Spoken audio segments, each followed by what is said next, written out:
Welcome to Sleepy Craftsman. Tonight we are going to travel. Not far, not in the way that requires packing or airports or any kind of hurry. We are going to travel slowly, the way the mind travels when it is finally allowed to be quiet.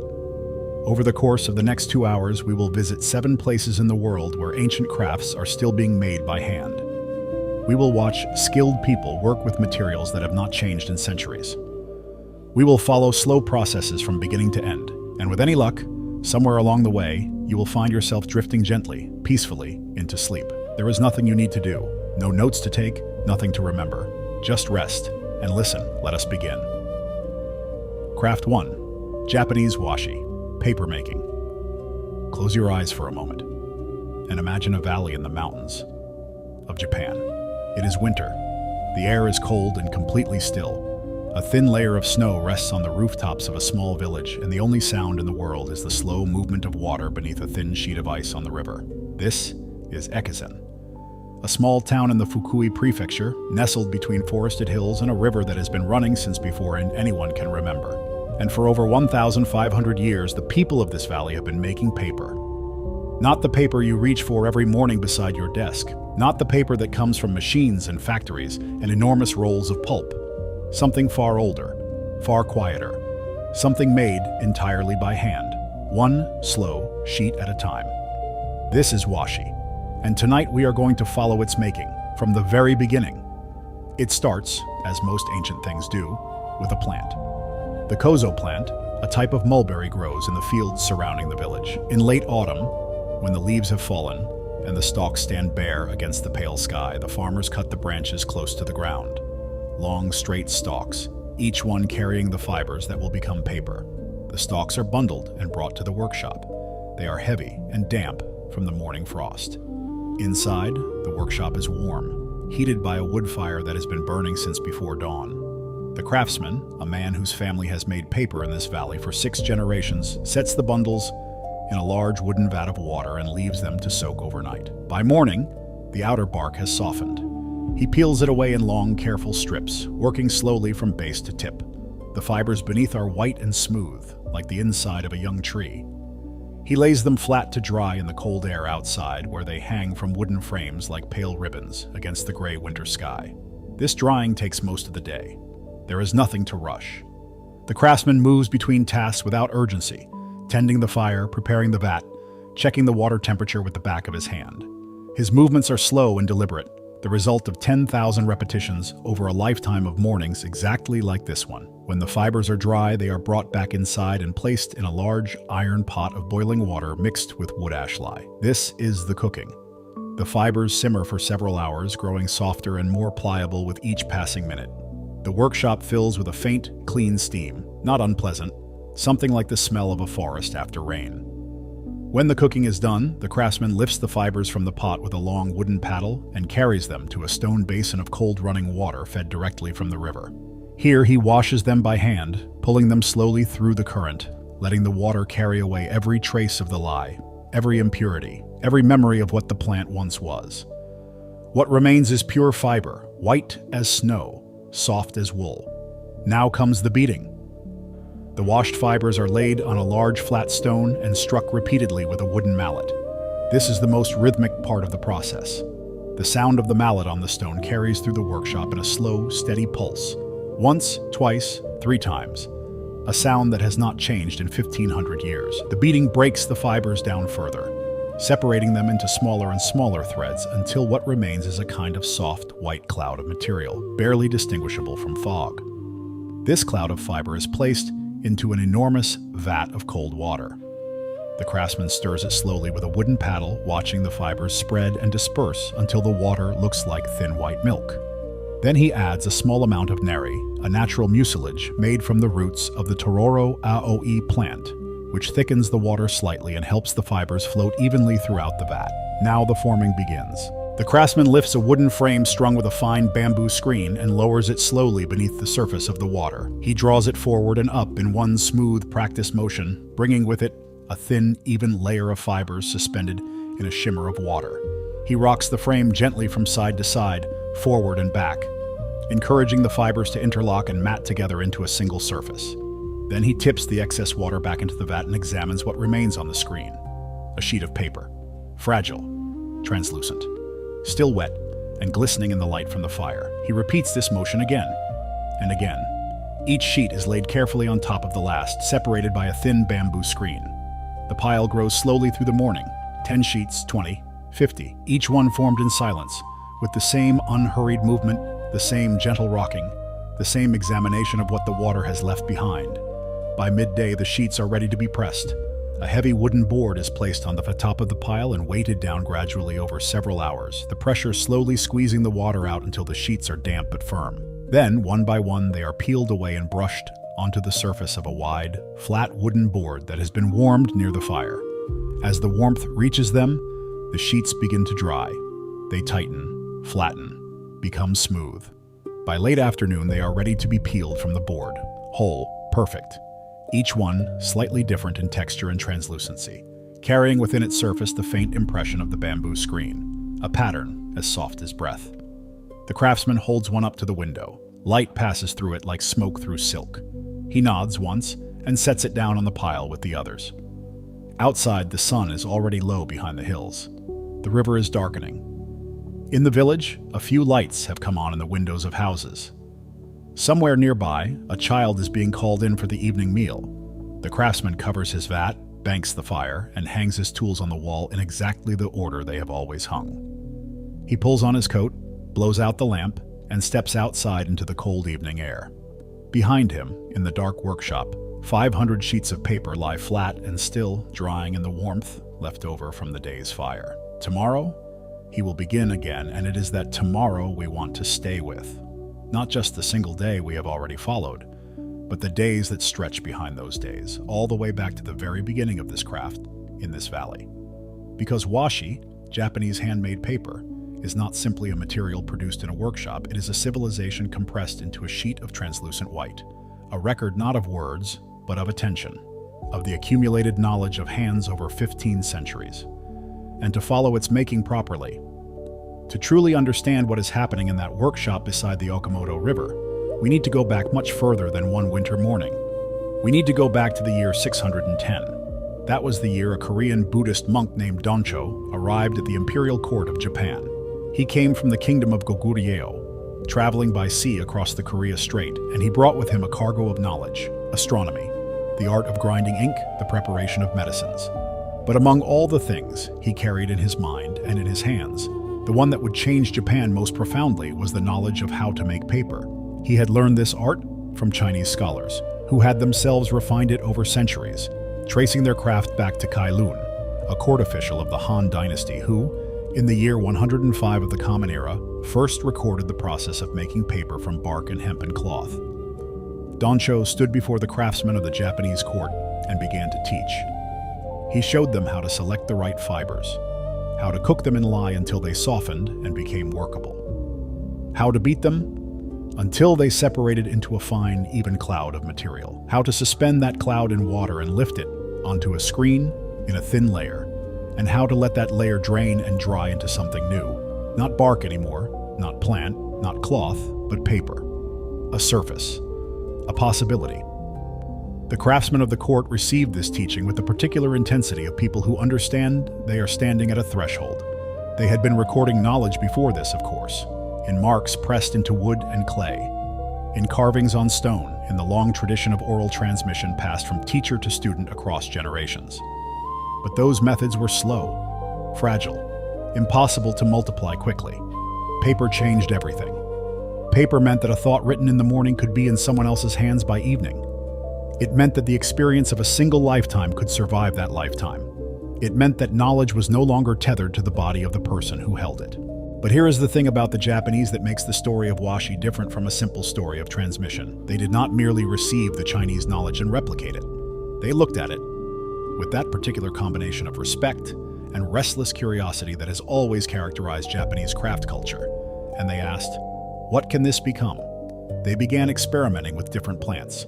The hemp and rami fibers that Chinese paper makers used were available in Japan, but Japanese craftsmen discovered that the inner bark of the kozo plant, a variety of paper mulberry related to the tree but distinct from it, growing naturally in the Japanese countryside, produced fibers of quite extraordinary length and strength. A single kozo fiber can be 3 or 4 times longer than a hemp fiber, and length, in papermaking, is everything. Longer fibers interlock more thoroughly when they are formed into a sheet. They create a matrix of such integrity that the sheet can withstand things that would destroy other papers: moisture, folding, the weight of centuries of handling. Beyond kozo, they discovered the Mitsumata shrub, whose fibers produce paper of a quite different character, finer, softer, with a surface that holds ink in a way that makes it deeply suited to certain kinds of calligraphy and woodblock printing. And they found the gampi tree, growing wild in mountain forests, impossible to cultivate successfully, its bark so difficult to harvest that paper made from it has always been rare and precious. Gampi paper has a natural resistance to insects and humidity that makes it almost miraculously durable. A sheet of gampi washi, made in the 8th century, is in better condition today than a sheet of Western paper made in the 19th. And alongside these discoveries of material, Japanese craftsmen developed a technique of formation that was entirely their own. The Chinese method, called tamazuki, involved floating the beaten fibers in water, scooping them onto a rigid mold, and letting the sheet drain and dry in place, without moving the mold during formation. It produced good paper, but Japanese papermakers developed nagashizuki, from the words nagashi, meaning to pour or flow, and zuki, meaning to scoop. In nagashizuki, the mold is moved during formation. While the fibers are gathering on the screen, the craftsman rocks the mold in a particular rhythmic motion, forward and back, side to side.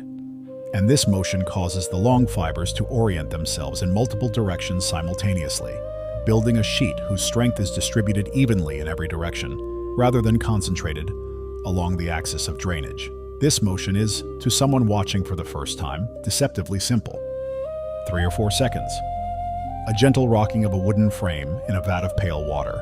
But the subtlety of what is happening in those seconds, the fibers responding to the movement, finding their orientation, interlocking, is something that takes years to feel with the hands, and a lifetime to master. A screen moved too quickly produces a sheet with fibers that have not had time to interlace properly.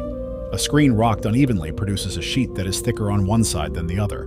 The correct motion is a specific thing, neither fast nor slow, neither strong nor hesitant, and it cannot be taught directly. It can only be demonstrated and then practiced, until the hands know it. The neri is the other element that makes nagashizuki possible, and it is the most untranslatable element of the whole craft. Neri is extracted from the roots of the Tororo aoi plant, a member of the mallow family grown in the fields alongside the kozo, and it is a natural mucilage, colorless and almost odorless, that when added to the paper-making water in the correct proportion gives that water a slightly increased viscosity. This slight thickening slows the drainage of the fibers through the screen, giving the craftsman time to work the mold through its rocking motion before the fibers settle. Without neri, nagashizuki is impossible. The water drains too quickly. The fibers settle before they can be properly oriented. Other craftsmen in other countries learning of this effect have tried to substitute other mucilaginous materials, various plant gums, synthetic thickeners, industrial substitutes of sophisticated chemistry. None of them is quite right. The paper made with these substitutes is recognizably different, to eyes that know how to look, from paper made with true Tororo aoi neri. Something in the interaction between the long kozo fibers and the specific mucilage of the Tororo aoi root produces a quality of surface and a quality of light transmission that nothing else achieves. It is one of those convergences of specific materials and specific processes that seem almost designed, though of course they were discovered through centuries of patient experiment rather than designed at all. All of this history lives in the hands of the craftsman in Echizen as he stands before his vat on a winter morning. He does not think about it consciously. He does not narrate it to himself as he works. But it is there, in the precision of his movements, in the particular way he stirs the neri into the vat, in the specific rocking motion of his frame. He is the living link in a chain of transmission that goes back 1400 years to the morning when Dancho first demonstrated the forming of a sheet of paper in front of the craftsmen of the Japanese court. Let us follow him now through the full cycle of the year, because the making of washi is not a single workshop operation, but a practice that is structured by the seasons, that begins with the growing of the plants and ends with the storage of the finished paper, and that cannot be separated from the particular environment, the valley, the river, the quality of the air and light and water in which it takes place. The year begins for the papermaker of Echizen in November. Specifically, it begins with the harvest of the kozo. He rises before the rest of the village in the dark of an early November morning and walks up the path behind the workshop to the field where the kozo plants grow. The field is on a gentle east-facing slope that catches the morning light, sheltered from the northerly winds by a stand of cryptomeria trees along the upper boundary. He planted these trees himself 30 years ago, following the advice of his father, who planted the trees in the adjacent field 40 years before that. The kozo plants stand stripped of their leaves, pale and straight against the dark sky. Each plant has grown through the spring and summer from a stump cut close to the ground the previous November. The new stalks, there might be 3 or 4 from each stump, have spent the year building toward their harvest weight, and they are ready now. He can tell by their color in the morning light, by the way the bark sits on the stalk, slightly loose, slightly ready to release itself. He works with a curved blade, cutting each stalk with a single clean stroke close to the base. The blade must be very sharp. He sharpens it every morning of the harvest period, working the edge against a fine whetstone for perhaps 5 minutes before he walks up to the field. A sharp blade severs the fibers cleanly at the cut end. A dull blade crushes them, and crushed fibers at the base of a stalk do not process as well as cleanly cut ones, a tiny imperfection at the beginning of the process that echoes forward into the quality of the finished paper.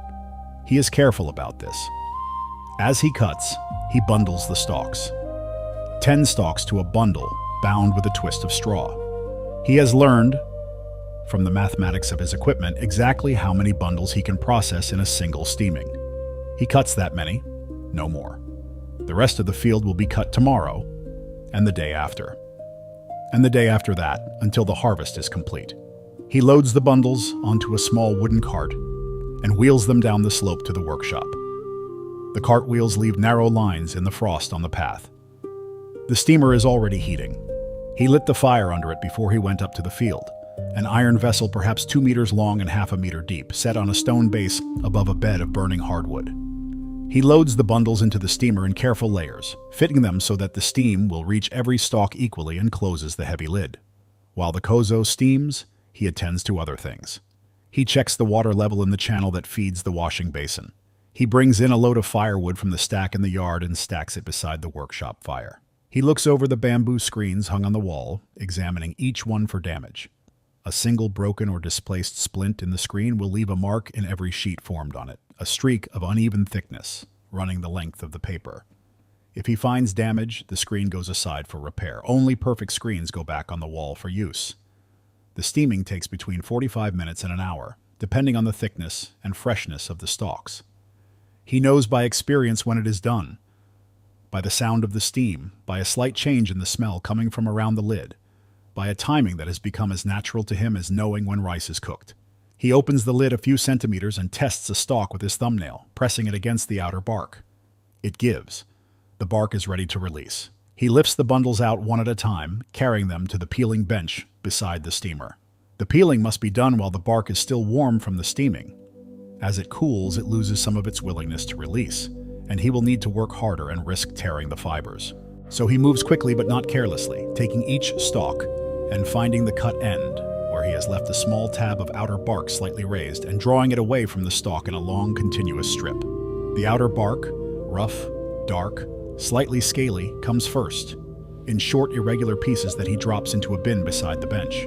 Below it is the inner bark he wants, pale and smooth, separating from the woody core of the stalk in long, clean strips. He peels from base to tip in a single continuous motion, keeping the strip intact, and lays each one flat on a wooden rack as it comes free. This is work that requires a particular quality of attention, not the intense concentration of a difficult intellectual task, but the steady, unbroken awareness of a practiced physical skill. His hands know what to do. His eyes are monitoring, correcting, confirming. A small part of his mind is elsewhere entirely.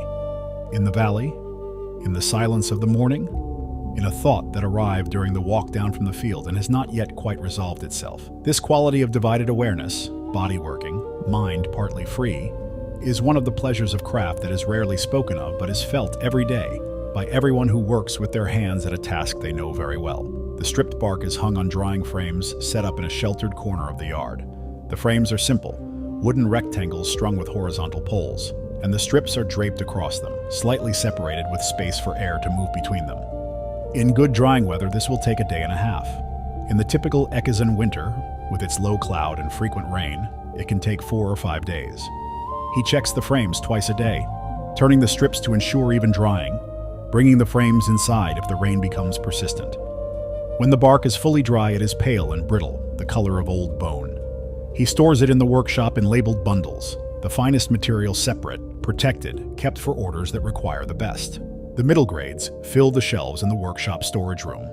The lowest grade, material with slight discoloration or uneven fibers, is stored separately and used for the cheaper papers he makes to order for the tourist trade in the local stationery shops. The sorting of the dried bark happens over the course of several quiet mornings in early December. He sits at a low table by the window with each bundle open in front of him and works through it strip by strip, separating the material by quality. His criteria are specific, but not easily articulated in words. A slight yellowish cast in the fibers, an unevenness in the thickness of the strip along its length, a roughness at the edges where the bark was not peeled cleanly, a feeling in the hand of the strip, something not quite right, not quite wrong, that experience has taught him to distrust. He separates quickly. His hands make these decisions faster than his conscious mind can follow them. The finest material goes into the box on the left. The middle grade goes into the container in the center.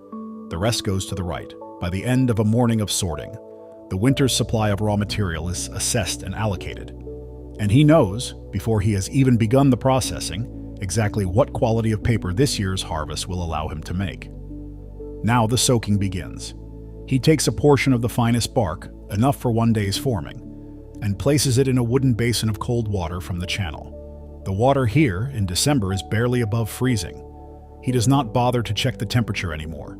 It is cold in winter, and that is correct. Cold water soaking is preferable to warm for reasons that he knows from experience without fully understanding the chemistry of. The fibers released by cold soaking have a different character, a slightly greater integrity than fibers that have been soaked in warm water, which tends to cause some degree of premature softening at the cellular level. The bark soaks overnight. In the morning, he tests it by folding a strip gently between his fingers. It should be fully softened throughout, without any sense of a dry or rigid core. It should yield to the fold with complete evenness. If it does, it is ready to cook. If it does not, it soaks for another few hours. The cooking vessel stands in the courtyard, a large iron cauldron on a stone fireplace. He builds the fire carefully. Hardwood, split fine, arranged for an even burn that will sustain a steady simmer without flaring into temperatures that might damage the fibers. He fills the cauldron with water, adds the soaked bark, and then measures in the lye. The lye is his own. He keeps a wooden ash bin in the corner of the yard, into which he puts the ash from the workshop's hardwood fire. When he needs lye, he pours slowly heated water over the ash and collects what runs through into a vessel below. The first collection is strong and dark, almost thick, a liquid that would irritate the skin if it were allowed to sit on it. He dilutes this with water until it reaches the concentration he wants. How does he know when the concentration is right? This is one of the questions that visitors to the workshop most often ask, and the answer he gives, which is completely honest, is that he knows because he has done it hundreds of times. The correct concentration has a particular appearance in certain lights. It has a particular weight in the collecting vessel. It behaves in a particular way when poured, a slight heaviness that is different from plain water. He could not express this in numbers.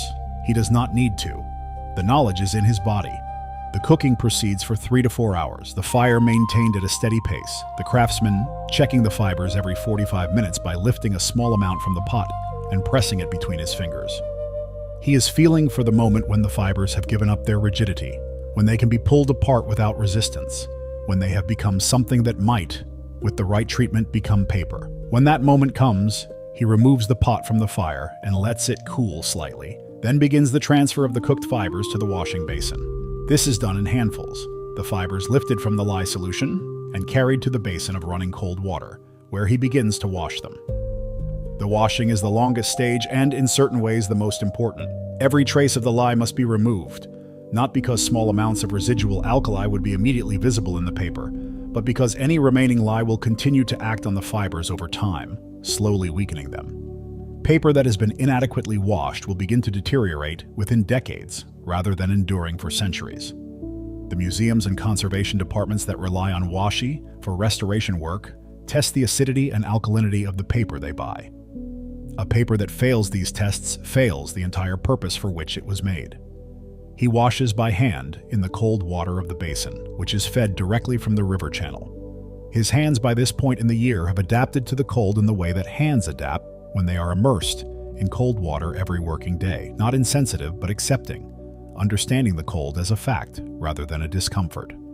He works through the fibers handful by handful, opening each mass in the current, separating the fibers slightly so the water can reach all of them, letting the current carry away the lye and the impurities and the last faint color of the cooking. He washes and washes.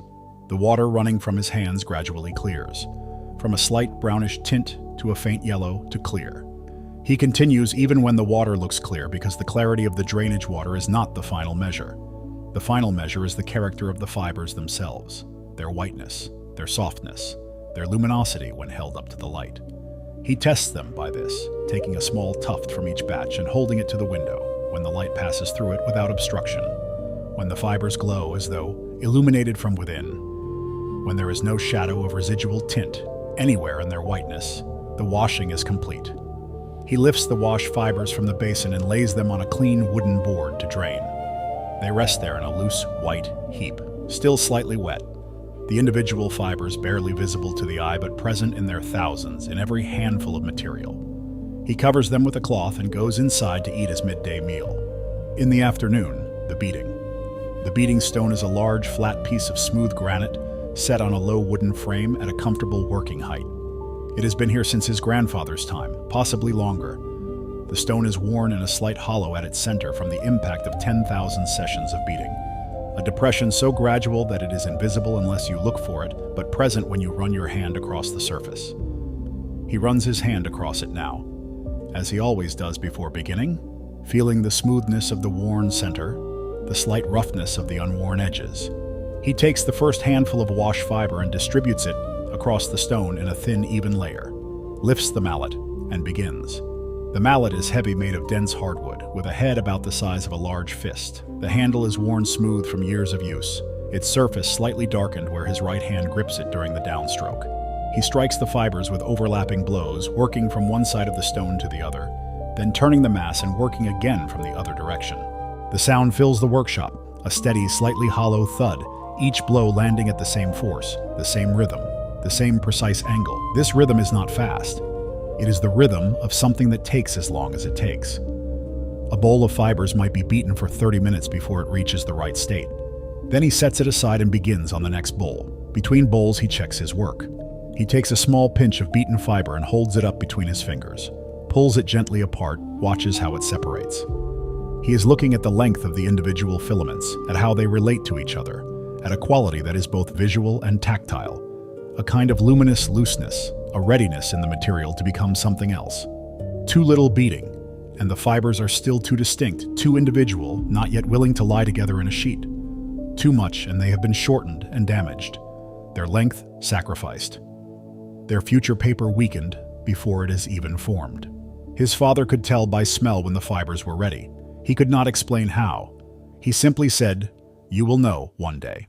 And one day, after perhaps 5 years of making paper beside him, the craftsman found that he did know, not by smell exactly, but by something in the whole character of the beaten material, its appearance, its texture, the way it moved when stirred in a little water, that announced its readiness as clearly as if the fibers had spoken. The beating of a full day's supply of fibers takes most of the afternoon. He works through it steadily, without hurry but without stopping.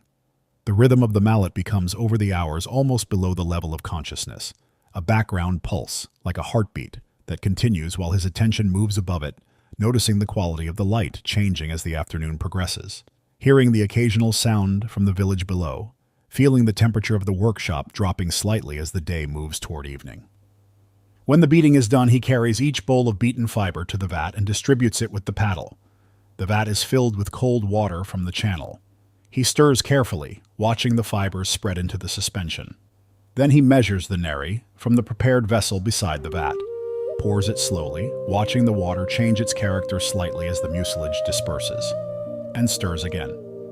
The surface of the water in the vat is now completely still. The fibers are everywhere in it, invisible individually but present as a general luminosity just below the surface, a slight paleness to the water, a suggestion of density, that is barely perceptible but completely felt by anyone who has worked with this material for a long time. He stands still for a moment. There is a quality of completeness to this moment. The vat prepared, the tools ready, the afternoon light still present at the window, that he notices consciously each time. It is the last moment of pure preparation before the making begins. After this, each action will produce something irreversible. A sheet formed, a sheet couched, a sheet pressed. Each decision will mark the paper in a way that cannot be undone. He breathes, then he picks up the frame and begins. The frame is fitted with the finest screen, the one reserved for the best material, the screen with the highest splint count, producing the most even surface. He lowers it into the vat at a slight angle, feeling the water take it, then draws it up and forward in the smooth, practiced motion that is the heart of Nagashizuki. The motion that is the core skill of this craft. The motion that 1,500 years of papermakers in this valley have performed countless millions of times, always in this same form, always with this same intention. A sheet of paper forms on the screen. He rocks it. The fibers respond, orienting themselves, interlocking, building their invisible structure in the seconds before the water drains and fixes them in place. He reads the sheet as it forms, watching the evenness of the fiber distribution in the shifting water, making tiny adjustments to the motion of the frame, compensating for any gathering of fibers at one edge, evening out any slight thinness in the center.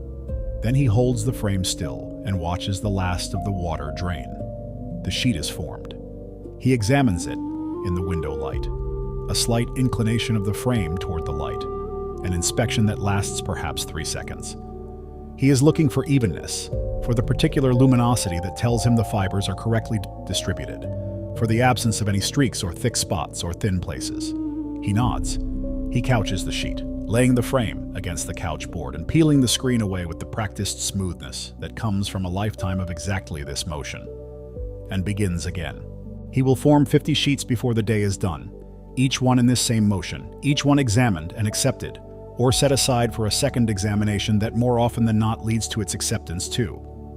By the end of the day, he will have a pile of 50 wet sheets waiting to be pressed, and tomorrow he will brush them out onto the drying boards, and the day after that, he will peel them off, one by one, and hold each one up to the light of the morning window and say, silently, whether it is what it should be. Outside, the last light is leaving the valley. The river below the village has darkened from silver to gray, to the flat blue-black of deep water at dusk. The hills above the Kozo field are already swallowed by the early dark of a December evening. He forms the 48th sheet, the 49th, the 50th. He sets the frame on its rack and straightens. Rolls his shoulders once, feeling the long pull of the afternoon's work in his upper back and along his forearms. This is a familiar feeling, not unpleasant. The sensation of a day that has been used. He covers the vat, clears the work surface, banks the fire to keep the workshop warm through the night, so the pressed sheets drying on their boards will have gentle, even warmth around them. He checks the pressing apparatus, confirms the weights are distributed evenly, hangs the mallet on its hook, rinses the paddle, and stands it in its corner.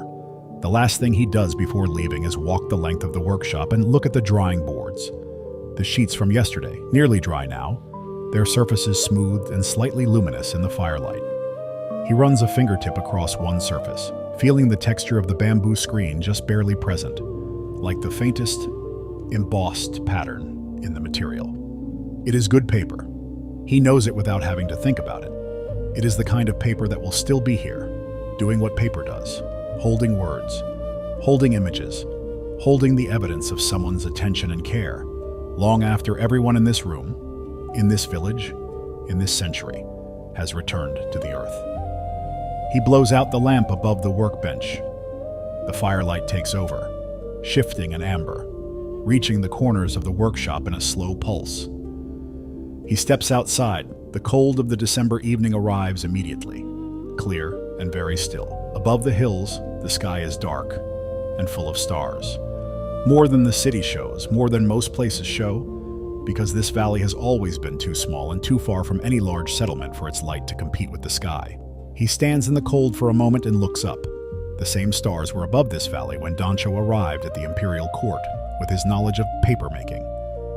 The same stars, or near enough, moving in the same arcs, wheeling so slowly that the change of a few degrees across 14 centuries is invisible to the naked eye. He does not think of this consciously. He does not narrate to himself the history of what he carries in his hands. He just stands in the cold, looking up, until the cold becomes too cold and he turns and goes inside. Behind him, the workshop holds its quiet. The fire breathes in its grate. The pressed sheets rest in their pile. The drying sheets on their boards hold the warmth of the day in their fibers, drying slowly, becoming more fully themselves with each passing hour. And the river runs in the dark below the village, and the stars continue their long turning above the hills, and the valley settles into the deep, untroubled quiet of a winter night. Everything exactly as it should be. Sleep now. The paper is drying. The river is running. The kozo is resting in its field waiting for spring.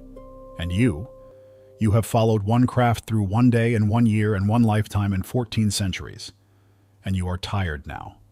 The good tired of someone who has paid real attention, and there is nothing left to do but let the warmth reach you. And let the sound of the river carry you. And let the darkness of a winter night in a valley far away take you slowly, gently, into the deep and peaceful sleep that the craftsman himself will find tonight, when he has eaten and banked his fire and laid himself down in the same darkness that his father lay down in, and his father before that, in a house beside a river in a valley that has been making paper since the memory of the world was young. Good night. But before sleep takes you completely, let us stay a little longer in the valley.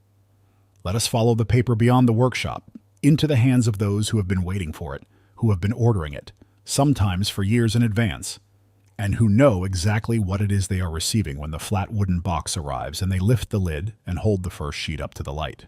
The paper conservator works in a room with very good light. She has arranged her workspace specifically for this, a long north-facing window that gives an even diffuse daylight throughout the working day, without the shifting warmth of direct sun that would make the assessment of paper quality unreliable. The table beneath the window is white and clean and slightly inclined at one end, so that the sheets she examines can be held at the angle that reveals their surface most clearly. She has been ordering paper from Echizen for 11 years. Before that, she ordered from another workshop in the same valley, an older maker who retired. And before that, she used papers sourced from a supplier in Kyoto, which were good papers but not quite what she needed for the particular work she does. She restores paintings, old paintings, medieval, Renaissance, earlier, works on panel and canvas, and most often on paper itself, drawings, watercolors, illuminated manuscripts, maps. The oldest piece she has worked on was a fragment of a Chinese painting from the Tang dynasty, approximately 1,300 years old. The paper she used to back and stabilize it was Washi from Echizen, made 2 years previously, aged in the storeroom for the same 2 years before she received it, not much younger than a blink of the eye compared to what it was supporting. She opens the box carefully. The sheets are interleaved with glassine, a smooth, non-adhesive paper that protects the washi during transit. She lifts the first sheet of glassine and sets it aside, then lifts the first sheet of washi. It weighs almost nothing in her hands. A piece this size, perhaps 40 centimeters by 60, weighs less than a few sheets of ordinary copier paper. But it is not fragile in the way that thinness usually implies fragility. She has tested washi from this workshop. In the standard tensile test she runs on every new batch, and the numbers are always extraordinary. A sheet this thin should not have this strength, by the reasoning of almost any other material. But the interlocking of the long fibers in the Nagashizuki formation creates a structure that distributes stress rather than concentrating it. And a sheet of well-made washi will absorb a pull that would tear most papers several times its thickness. She holds the sheet up to the window. The light passes through it in the way she has come to recognize over 11 years. Not as translucency exactly, because the sheet is not simply see-through, more like luminosity. The light seems to enter the fibers and be held there for a fraction of a second before passing on, as though the paper is not merely transmitting the light but briefly participating in it. She can see just barely the pattern of the bamboo screen, a grid of almost invisible lines, the memory of the instrument that made this sheet. She can see the very slight variation in fiber density that is the signature of hand formation, not imperfection, because the variation is within the range that the craftsman accepts, but evidence of the human hand. A machine-made sheet has perfect uniformity.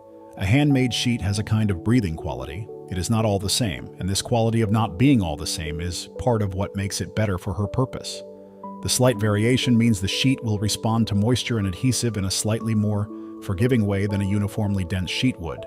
And forgiveness, in the highly sensitive work of pressing new material against old, is everything. She sets the sheet down on her inspection table and looks at it in raking light.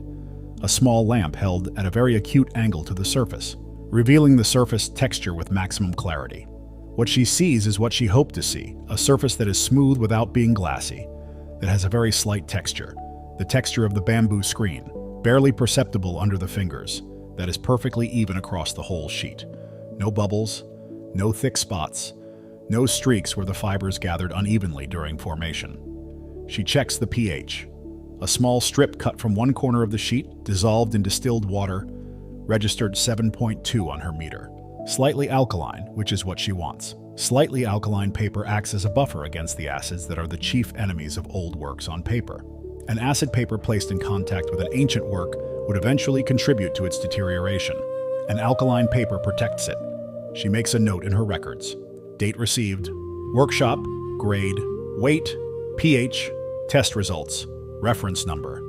Then she re-interleaves the sheets with the glassine and returns the box to its place in the storage cabinet, which is maintained at a consistent temperature and humidity year-round. She will use this paper over the course of the next 12 to 18 months on whatever work comes to her studio that requires it. A watercolor drawing that needs a backing.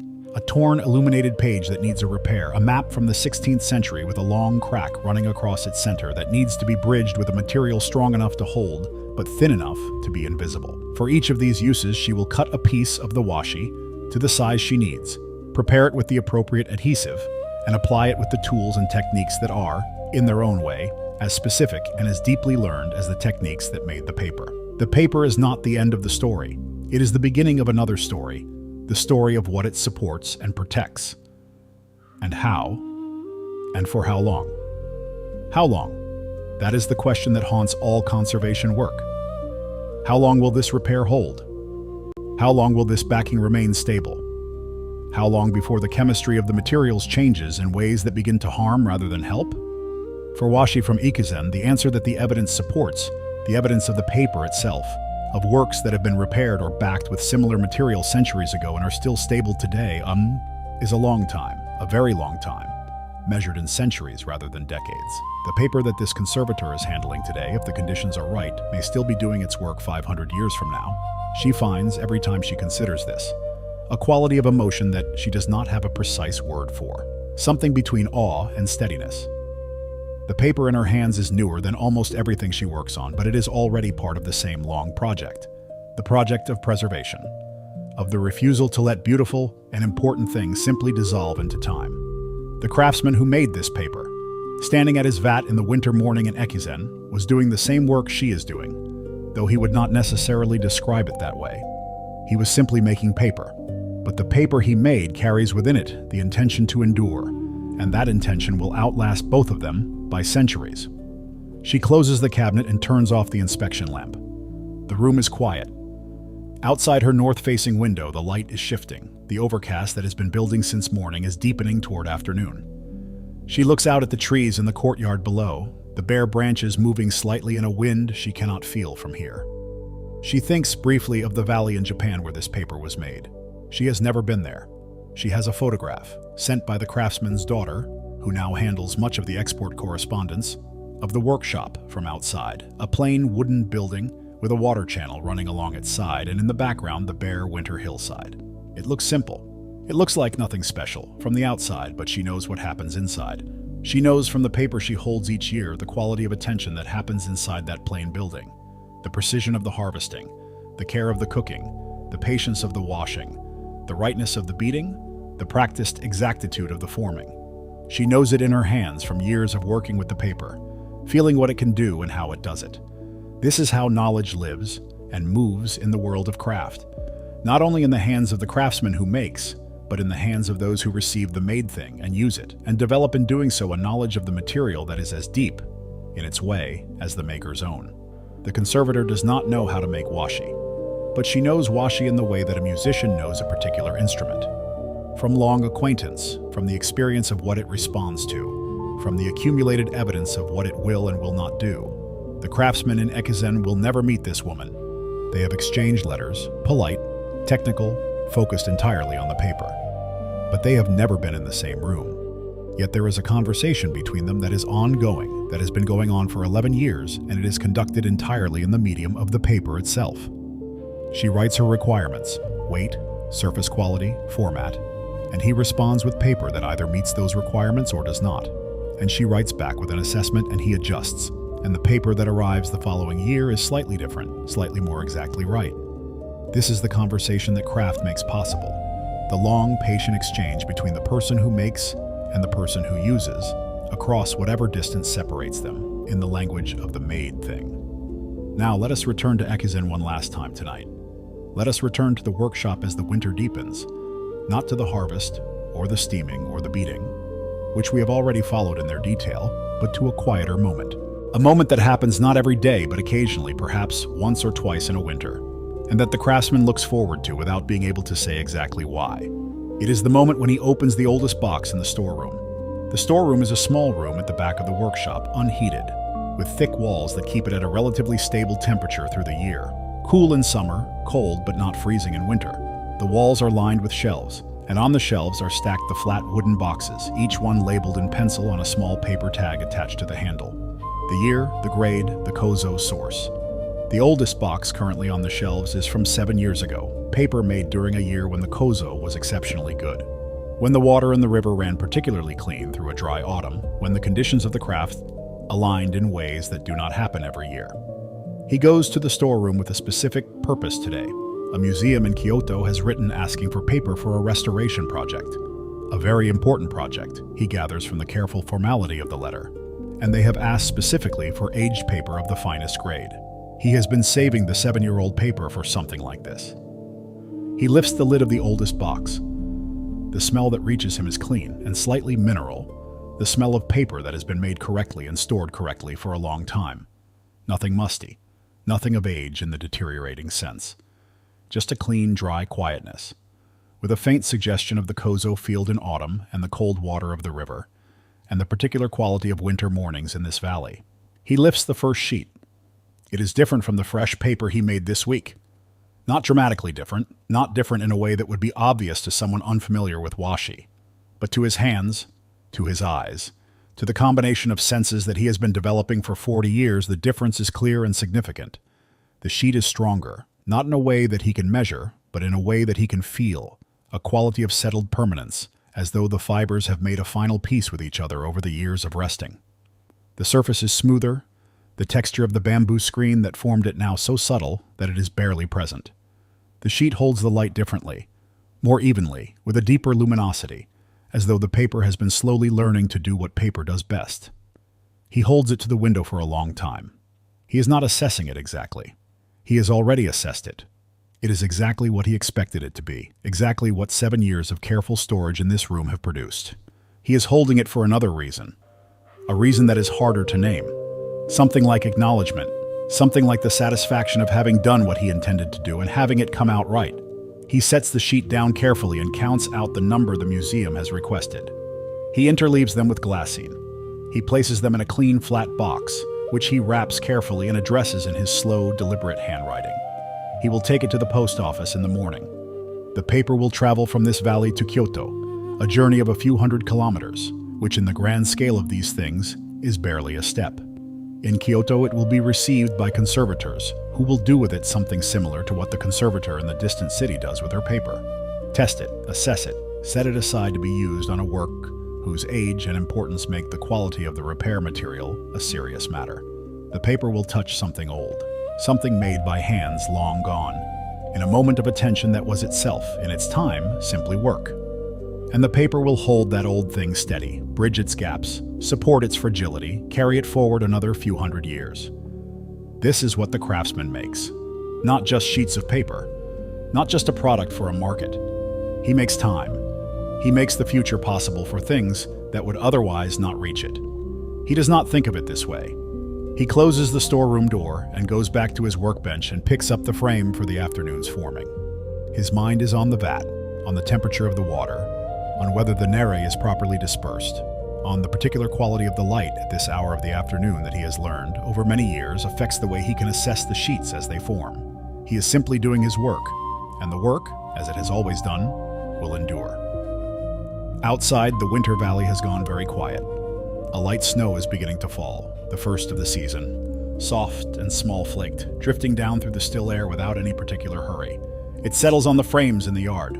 on the rooftops of the houses in the village, on the bare branches of the cryptomeria trees at the top of the kozo field. On the cut stumps of the harvested kozo plants, a thin white layer is forming. By morning, it will cover the field entirely, and the stumps will be invisible beneath it, and the field will look like a white sheet of paper spread across the slope, as though the valley itself, tonight, is making something. The river runs beneath its thin new layer of ice. The stars come out above the snow. The workshop fire breathes in its grate, and 50 sheets of washi lie drying on their boards in the warm dark, holding the light of this day, becoming more fully themselves with every hour. Sleep. The paper is still, the valley is still, and you have been here long enough to know that some things, made well and stored with care, endure. Good night. There is one more thing about washi that deserves to be said tonight, before the valley goes fully dark, and the last light leaves the window of the workshop, and the craftsman steps outside into the cold for the last time. It is this. Washi is alive in a way that most materials are not. Not alive in the biological sense. The fibers that make it are long dead, transformed by cooking and beating and drying into something quite different from the plant they were. But alive in the sense that it changes over time. It responds to its environment. It breathes slightly with the changes in humidity. It develops slowly over the years of its resting, moving towards some final version of itself that it was always trying to become. This quality of aliveness is what separates washi most fundamentally from machine-made paper, which is fixed from the moment of manufacture, set by the chemical processes of industrial production into a state that will not change until it begins to degrade. Machine-made paper does not improve with age. It simply ages. Washi improves. The fibers continue their settling, their bonding, their long accommodation to each other for years after the sheet has been formed and dried. A sheet that is 5 years old is measurably stronger and more dimensionally stable than the same sheet at 1 year. A sheet that is 10 years old has reached a kind of maturity, a fullness of character that the younger sheet does not yet have. This is why the craftsman in Echizen maintains a storeroom. Not simply to have stock on hand, though that is one purpose, but because the paper he is making today is not yet finished. It will not be finished for years. It is still in the process of becoming what it will eventually be. He will be patient with it. He has always been patient. Patience is the fundamental skill of this craft. More important than the technical knowledge, more important than the physical dexterity, more important than any of the specific competencies that can be learned and assessed. Patience is the disposition that makes all the other things possible. The willingness to cook the fibers for the full time they need. The willingness to wash until the water is truly clear. The willingness to beat until the fibers are truly ready. The willingness to wait for years while the finished paper arrives at its final quality. His father was patient. His grandfather was patient. The craftsmen of this valley, going back to whoever it was, we do not know their names, who first made paper here in the time before writing, have all been patient. The craft requires it and selects for it and teaches it, and the people who cannot learn it eventually go and do something else. He was not naturally patient as a young man. He remembers this, the restlessness, the impatience with the long stages of the process, the desire to see the finished paper sooner, to hurry the cooking, to cut the washing short, to beat the fibers just a little less thoroughly. His father noticed and said nothing for a long time, letting the paper speak for itself, letting the slight yellowing of rushed washing, the slight weakness of inadequate beating, carry their own message to hands that were learning to read it, and eventually they did. Hands learn. That is the deep truth of craft, that the knowledge the body needs takes time to build, and cannot be hurried, and arrives not as a sudden insight, but as a gradual accumulation. An almost imperceptible deepening of skill and sensitivity that one day shows itself as sureness where there was once uncertainty, as ease where there was once effort. He is sure now. He is easy. He has been making paper in this valley for 40 years, and the craft has become, in the deepest sense, himself. Not something he does, but something he is. He would not know how to be a person who did not make paper. He does not know what he would think about during the long hours of beating, or what he would feel on a cold November morning at the kozo field, or what he would reach for when he wants to assess the quality of something, if paper were not always there, in his hands and in his mind, as the measure of things. One last thing, and then the night must have you entirely. In the valley of Echizen, there is a saying, passed down through generations of paper makers, that no one is quite sure of the origin of. It goes like this, roughly translated. A sheet of paper is a day's intention made visible. He does not quote this to visitors. He does not recite it to himself. He simply knows it, in the way he knows the weight of the mallet and the temperature of the river and the smell of the cooking fibers. It is simply true. Each sheet he has made in 40 years has been a day's intention made visible. Some days his intention was clear and steady, and the paper shows it. Some days his attention wandered, or he was tired, or something was slightly off. The lie concentration not quite right, the nary slightly too thick. And the paper shows that too in ways so subtle that only he would see them, but present. The paper does not lie. It cannot. It is the complete record of everything that happened in the making of it, from the character of the kozo field in the autumn, to the temperature of the morning, to the quality of the craftsman's attention during the beating. All of this is there, in every sheet, invisible to most eyes, legible to those who know how to look. He has spent 40 years learning to look. He has spent 40 years trying to make paper whose record is one he is willing to have seen. He has not always succeeded, but he has always tried. And that, the trying, the sustained, daily, patient trying over a whole working life, is the thing he will leave behind when he is done. Not the paper itself, though the paper will outlast him by centuries. The trying, the evidence of a life organized around the pursuit of something worth pursuing. The light in the workshop has gone entirely now. Only the fire in the grate gives any illumination, and it is low and amber and moving, casting long, slow shadows across the boxes of paper on their shelves, across the vat, and the pressing apparatus, and the drying boards, across the tools hanging in their order on the wall. He stands in the doorway, inside and outside both, the warmth of the workshop at his back and the cold of the winter night against his face, and looks out at the valley one more time. The snow has settled everything. The village is quiet. The river is quiet. The hills are outlined faintly against the dark sky, and above them the stars burn with the cold brightness that comes only on clear winter nights when the air has been washed clean by snow. He breathes out and watches his breath dissolve into the cold. Then he steps inside, pulls the door closed behind him, and puts out the last lamp. The valley is dark. The paper is drying. The river is running beneath the ice. And somewhere in the storeroom, in the flat wooden boxes with their penciled labels, 50 years of paper lies waiting, patient, improved by time, ready for whatever the world needs it for. Just as you are now in the quiet of your own room, in the dark of your own night, ready for the rest that the day has earned. Let the valley hold you. Let the sound of the river carry you. Let the warmth of the fire in your memory reach you. And sleep deeply. All night long. Good night from Echizen. Good night. Before the darkness takes you entirely, one last breath from the valley.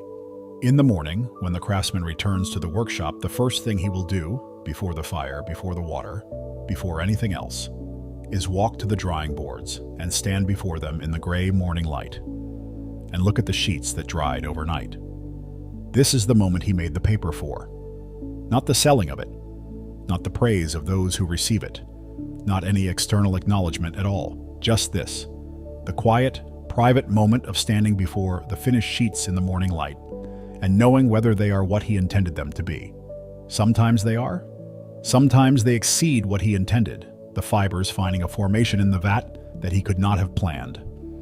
The drying producing a surface quality that is simply better than he expected, some convergence of material and process and weather, an attention that results in paper that is, by any measure, as good as paper gets. Those mornings are quiet. He does not celebrate. He simply stands before the sheets for a little longer than usual, running his fingertip across one surface, holding one up to the window, and then he nods and puts the kettle on, and begins again. This is the whole of it, the whole long story of Washi in a single gesture. He begins again. Tomorrow and tomorrow, in this valley, beside this river with these fibers from these fields, this water, this knowledge in his hands that took a lifetime to build. He begins again, and the paper that comes from his beginning will outlast the valley and the river and the knowledge of his name. Craft 2, Moroccan leather. Tanning in Fes. There is a city in Morocco that has been alive for 1,200 years without stopping. Not rebuilt, not abandoned and resettled, continuously, uninterruptedly alive. The same streets, the same trades, the same families, since before the great cathedrals of Europe were even planned. Its name is Fes. From above, the old Medina looks like something dreamed rather than built. A dense pale maze of rooftops and narrow lanes press so tightly together that from the air there seems to be no space between them at all, just an unbroken surface of stone and clay, and the occasional flash of a tiled courtyard far below. The streets are so narrow that two people cannot always walk side by side. In the deepest lanes, the upper stories of the houses lean toward each other overhead until they nearly touch, and the only light that reaches the ground comes in thin diagonal shafts that shift slowly across the stone as the sun moves. There are no cars in Efes El Bali. There have never been cars in Efes El Bali because there has never been a street wide enough for one. The loaded donkey is still the primary vehicle in the deepest lanes. You hear them before you see them. The sound of hooves on worn stone, a bell, a handler's voice, and you press yourself against the wall to let them pass. And beneath all of it, drifting through the lanes like something alive, is a smell unlike anything you have encountered before. Walk through the main gate, the Bab Boujalud, its archway tiled in deep blue and green on the outside and softer green within. Its stone threshold worn smooth by 12 centuries of feet, and the city receives you immediately. The air changes, the sound changes, the smell changes.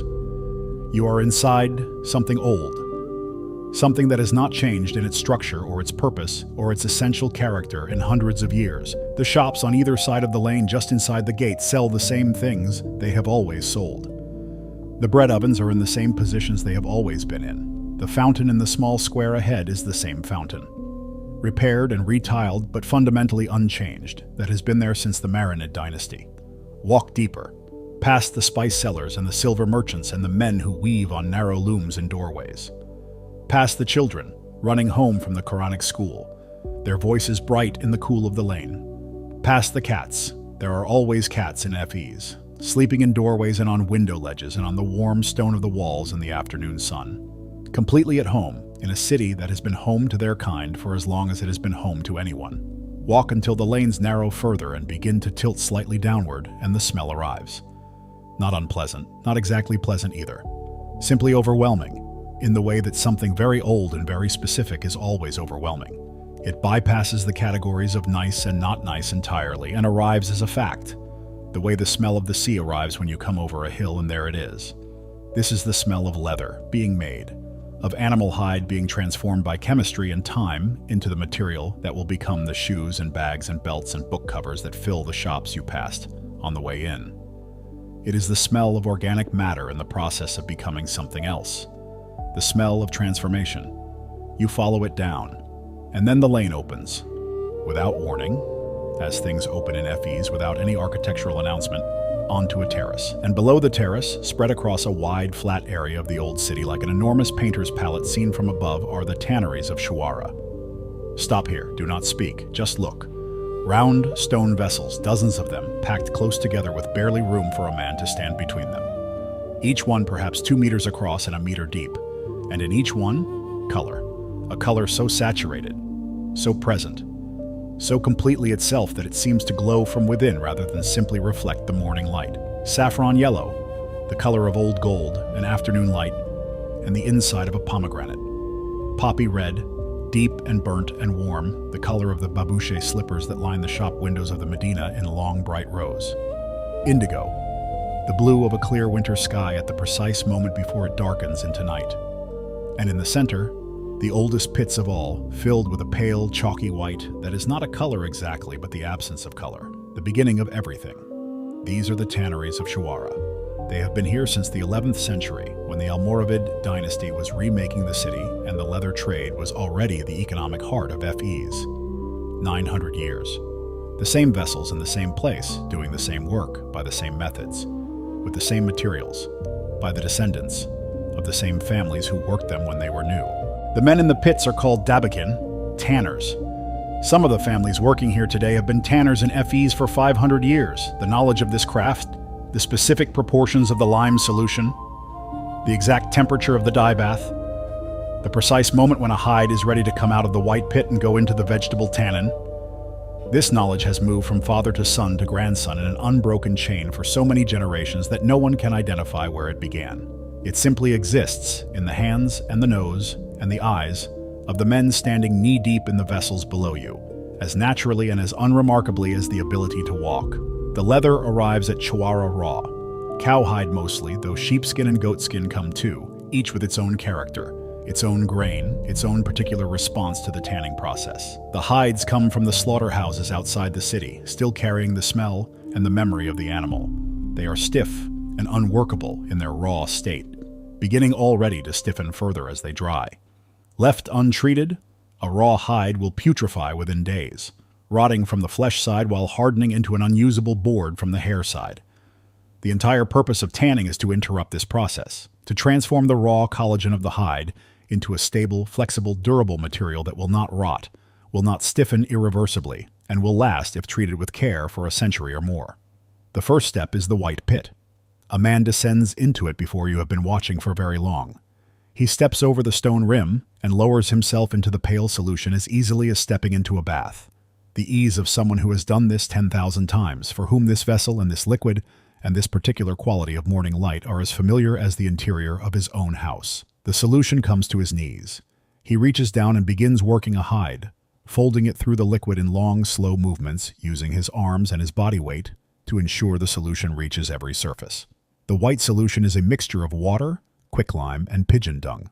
This combination, which sounds to the modern ear almost absurdly pre-modern, is in fact a chemistry of considerable sophistication, refined over centuries of empirical observation by generations of tanners who noted what worked and what worked better, and passed the proportions down through the family in the way you pass down the recipe for bread.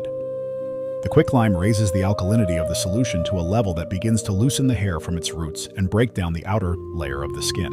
The ammonia in the pigeon dung, and there is always considerable ammonia in pigeon dung, softens the hide's fiber structure, opening it up, preparing it to receive the tannin that will come later. The dovecotes that supply this material are on the rooftops of the Medina, a few streets away. They have been there, maintained specifically for this purpose since the establishment of the tanneries. This is one of those details that strikes the modern visitor with a particular force. The fact that an entire aspect of the city's domestic architecture, the presence of pigeon houses on certain rooftops, has been organized around the requirements of a craft in the streets below, and has been so organized for nearly a millennium. The city and the craft are not separate things. They have grown together, accommodated each other, become mutually dependent in ways that go all the way down to the roofline. The hide stays in the white pit for 3 days, sometimes 4. The tanner checks it each morning by lifting a corner and pressing it with his thumb, feeling for the particular degree of softness that tells him the lime has done its work. The hair releasing easily, the outer layer of the skin beginning to separate, the hide swollen and yielding throughout. When he reaches that point, and he recognizes it not by any measurement but by the feel of it in his hands, the same feel his father's hands learned from his grandfather's hands, the hide is ready to move on. It comes out of the white pit and goes into the water pit. The rinsing is not complicated, but it is important. Every trace of the lime solution must be removed before the hide goes into the vegetable tanning bath. Residual alkali in the hide will interfere with the tannins, producing leather that is uneven in color and compromised in durability. The tanners are patient with the rinsing. They draw each hide through clean running water repeatedly, watching the water that runs from it shift from milky white to clear, then continuing for longer still, because the clarity of the runoff is not the final measure.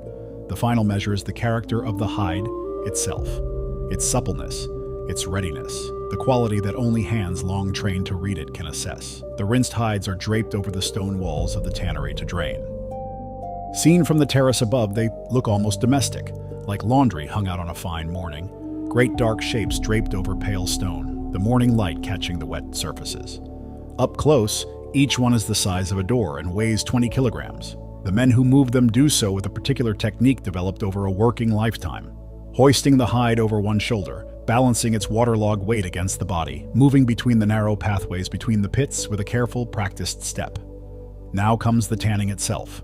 The stone vessels used for vegetable tanning are filled with a rich brown solution of sumac, a shrub that grows in the hillsides surrounding FEs, whose dried leaves and bark contain high concentrations of tannic acid of a particularly fine type.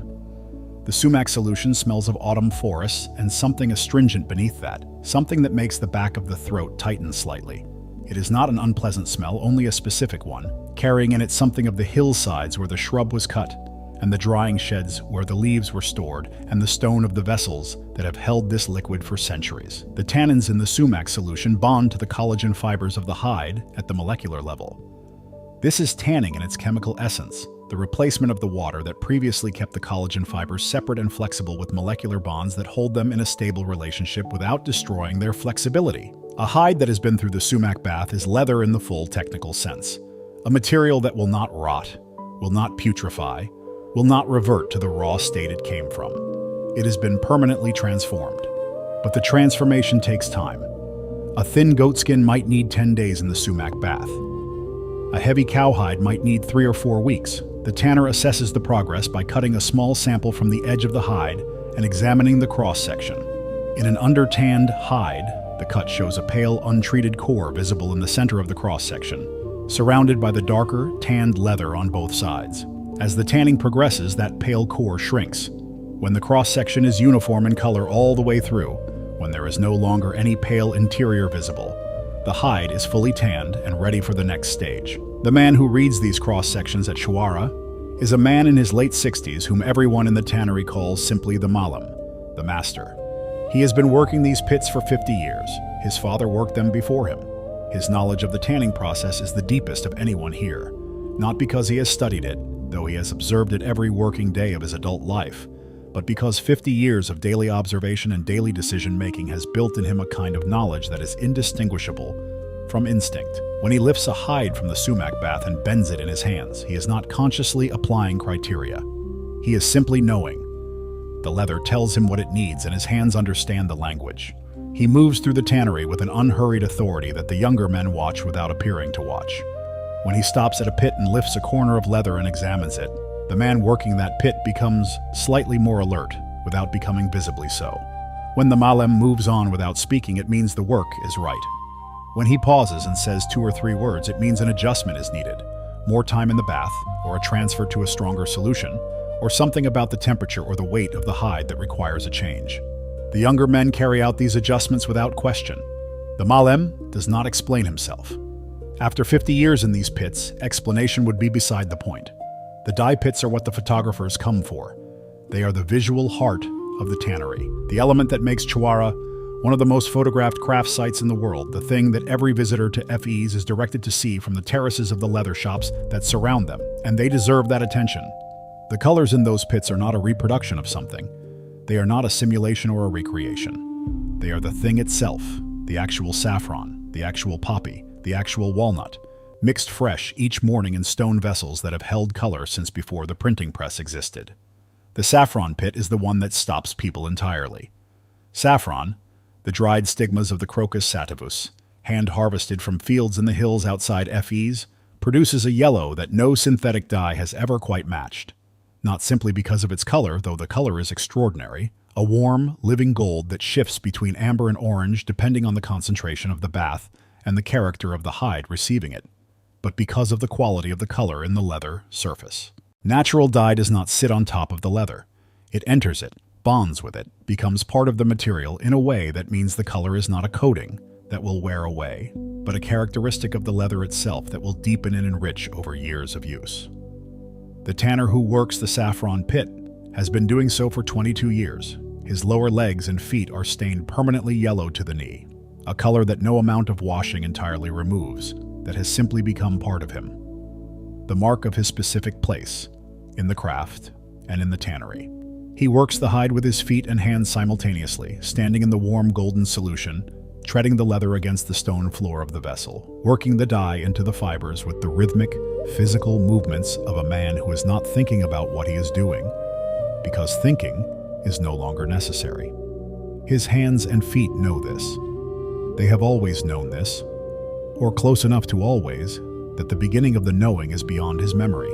He calls out to someone in the next pit, a short exchange, 2 or 3 sentences, a laugh, then silence again. Around them, the city is fully awake now. The call to prayer has come and gone from the minaret of the Karawi Yin Mosque, whose university has been operating continuously since 859 and is the oldest, continuously operating university in the world. Somewhere nearby, bread is being loaded into a communal oven. A loaded donkey makes its way along the lane above the tannery, its handler clicking his tongue, its load shifting slightly with each step on the uneven stone. The leather spends most of a day in the saffron bath. When the tanner judges it ready, lifting a corner, reading the depth of color with eyes that have assessed this same color 10,000 times, making the silent calculation that is not calculation but knowledge. It is lifted from the pit and draped over the stone rim to drain.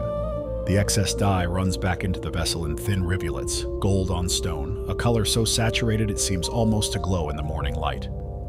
The dyed hides are carried to the drying terrace. This is a flat roof above the tannery, open to the sky, visible from certain positions on the streets above as a patchwork of color. Yellow beside red, beside the natural tan of undyed leather, beside the deep brown of hides dyed with walnut shells. In the afternoon heat of a Moroccan summer, leather dries quickly. The surface firms and smooths, the color sets. The grain of the hide, which has been supple and slightly enlarged during the wet stages of the process, tightens back toward its final character as the moisture leaves. A tanner moves along the rows of drying hides, checking each one with his hands. He presses his thumb into the surface, feeling for the resistance that tells him the leather is dry enough to handle, but not so dry that it has stiffened beyond recovery. He lifts the edges of each hide, checking that the color has been even across the entire surface, that there are no pale patches where the dye did not penetrate, no dark patches where it pooled. A hide that fails this check goes back to the dye pit for another hour, or to the water pit for a rinse, or is set aside for further assessment. Nothing is rushed. A hide that comes out of this process imperfect is a hide that will become imperfect leather, and imperfect leather becomes imperfect shoes and bags and belts, and the workshops that buy from Chawara have standards that the tannery must meet. Those workshops are 4 streets away. The craftsman who works there has been buying leather from Chawara for 30 years. He makes bags, shoulder bags, clutches, small traveling cases, from the goatskin that comes out of the saffron bath, and his work has been ordered by shops in Paris and London and Tokyo for 15 of those 30 years. He does not advertise. He does not have a website. He has a wooden door in a lane in the Echizen Medina, and a workbench under 2 windows and a shelf of tools worn smooth by the hands that have used them. When the leather arrives from the tannery, it goes on a rack at the back of the workshop for 3 days, acclimatizing, coming to the humidity and temperature of this specific room, settling into its final dimensions before being cut. Leather that is cut before it has acclimatized will move slightly after cutting. The pieces that fitted perfectly on the cutting table will fit imperfectly in the finished object. He has never rushed this waiting period.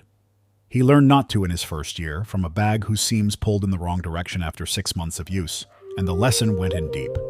He cuts with a single-stroke blade and a metal rule, each cut one clean motion, no sawing, no hesitation. He stitches by hand, saddle stitch, 2 needles, 2 threads working simultaneously through each hole from opposite sides, creating a lock that holds even if the thread is cut anywhere along the seam. And beneath all of this, so faint that you would not notice it unless you were very still and very quiet, the sound of the tannery. Not the sound of work, the workers are not yet here, but the sound of the processes themselves. The slight movement of liquid in the open pits, the settling of a hide against the stone floor of a vessel as the water that saturated it continues its slow drainage through the night. The particular acoustic quality of a space full of open stone vessels, each one slightly resonant. The whole tannery a kind of instrument playing a note too low and too continuous to identify as a note. This sound has been part of the Medina since the 11th century. The people who were born here and grew up here and have lived their whole lives in these lanes do not hear it as a sound anymore. It is simply part of the air, part of what the city is, as unremarkable and as fundamental as the sound of the fountain, or the call to prayer, or the hooves of the donkeys on the stone. You only hear it if you are a visitor, if you are still enough. If you arrived in this city recently enough that the specific sounds of it have not yet become transparent to you. Stand here for a moment, in the lane above the covered tannery, in the quiet before dawn. Listen to the sound the city makes when no one is asking it to make any sound at all. This is what 1,200 years of continuous habitation sounds like. Not grand, not dramatic. Just the specific, unrepeatable combination of water and stone, and the processes of craft, and the breathing of a city that has never stopped. The Malam will be here in an hour. He will walk up the lane from his house 4 streets away, the same walk he has made every morning for 50 years, past the same walls and the same doors and the same occasional cat sitting on the same windowsill. He will arrive at the tannery door, unlock it, and descend to the floor below. He will lift the covers from the pits, the colors will be waiting, and the day will begin again, as it has always begun, in the oldest tannery in the oldest part of the oldest city in Morocco. where the craft of making leather from the skins of animals has been practiced in the same stone vessels by the same families using the same materials since before anyone alive can remember. Sleep now, the saffron is in the pit, the city is dreaming. And somewhere in the Medina, a cat opens one eye in the dark, decides the lane is quiet enough, and closes it again. Good night. And in the morning, the Dabagin will arrive in ones and twos, their breath visible in the cool air before the sun has come over the walls, and the covers will come off the pits, and the colors will rise into the early light, the saffron and the poppy and the white. And the hands that have always known what to do will begin again the slow, patient, ancient work of turning the world's raw materials into something beautiful and lasting and true, as it has always done, as it always will, the stone pits of Chuara, holding their color through every night for 900 years. Craft 3, Scottish Tweed weaving, in the outer Hebrides, the place where the land runs out, and there is nothing between you and the horizon but open Atlantic Ocean, 3,000 miles of it, all the way to Newfoundland. The wind here does not politely announce itself. It arrives without warning from the west, full force, carrying the memory of everything it passed over on its way here, which was nothing, just water, just the long gray swell of the North Atlantic in November. This is the outer Hebrides, a chain of islands off the northwest coast of Scotland so remote that when the weather closes in, which it does often for days at a time, the islands feel less like a part of the world and more like a world unto themselves. Lewis, Harris, North Uist, Benbecula, South Uist, Barra, each island different in character, but all sharing the same sky, enormous, fast-moving, never the same 2 hours running, and the same dark, peaty ground, and the same quality of light that comes from being surrounded on all sides by water, a light that is diffuse and clean and seems to arrive from everywhere at once rather than from any single direction.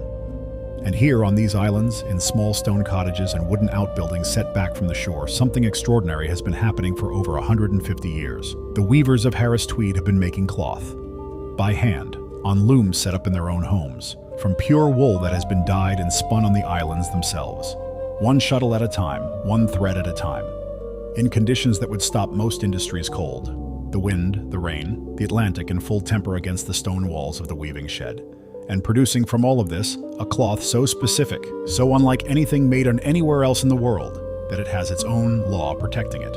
Not a trademark, not a certification mark, a law of Parliament. The Harris Tweed Act of 1993 states that Harris Tweed must be hand-woven by islanders at their homes in the outer Hebrides from pure virgin wool that has been dyed and spun in the outer Hebrides. It cannot be made anywhere else on Earth, cannot be woven on a power loom, cannot be produced in a factory or a workshop or any building that is not someone's home. Every single meter of genuine Harris Tweed in existence, in the jacket hanging in a wardrobe in Tokyo, in the upholstery of a chair in a New York apartment, in the hat on someone's head in a city that has never heard of these islands, came from a loom in someone's shed or cottage on this remote Atlantic archipelago. Let us visit one of those cottages now. It sits at the end of a single-track road on the west coast of Lewis, the northernmost and largest of the islands.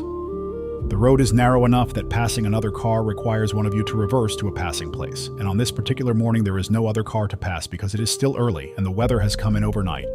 And the landscape this morning is a study in gray sky pressing low on gray hills with gray water just visible through the rain at the bottom of the slope. The cottage is low, built from the same dark stone as the hills behind it, its roof corrugated iron, painted dark red against the weather. Beside the cottage, slightly apart, connected by a short covered walkway, is the weaving shed, smaller than the cottage, just wide enough for the loom and a person to work at it and turn around, one window facing south toward the water. The weaver opens the door of the shed and the loom is there, filling the space the way furniture fills a room it was made for. A Hattersley domestic loom, manufactured in Keighley, Yorkshire, in 1924, 100 years old. Every part of it has been replaced at least once over the decades. The heddle frames, the shuttle race, the beater mechanism, the treadles worn smooth by a century of feet. But the loom itself persists, maintained and repaired with the particular devotion that people on islands develop for machines that cannot easily be replaced. The weaver runs her hand along the frame before she sits down. She does this every morning. Not a check. She knows this loom the way she knows her own hands. It is simply a greeting, the acknowledgement of something that has been here longer than she has and will, with luck and continued maintenance, be here after she is gone. She sits. The warp has been set up already. This took the better part of yesterday. The warp threads are the vertical threads, the ones that run the entire length of the cloth and determine its structure. There are hundreds of them, each one individually threaded through the heddle frames in a sequence that was calculated before a single thread was put on the loom. And that will determine the pattern of the finished cloth from the first pick to the last. Today's warp is a combination of 3 colors: a deep heather purple, a gray, the precise tone of wet island stone, and a thin thread of burnt orange running through at long intervals. So subtle in the finished cloth that you might not notice it until the light hits it at a particular angle, and suddenly it is there, a vein of warmth running through the cool. She presses the first treadle.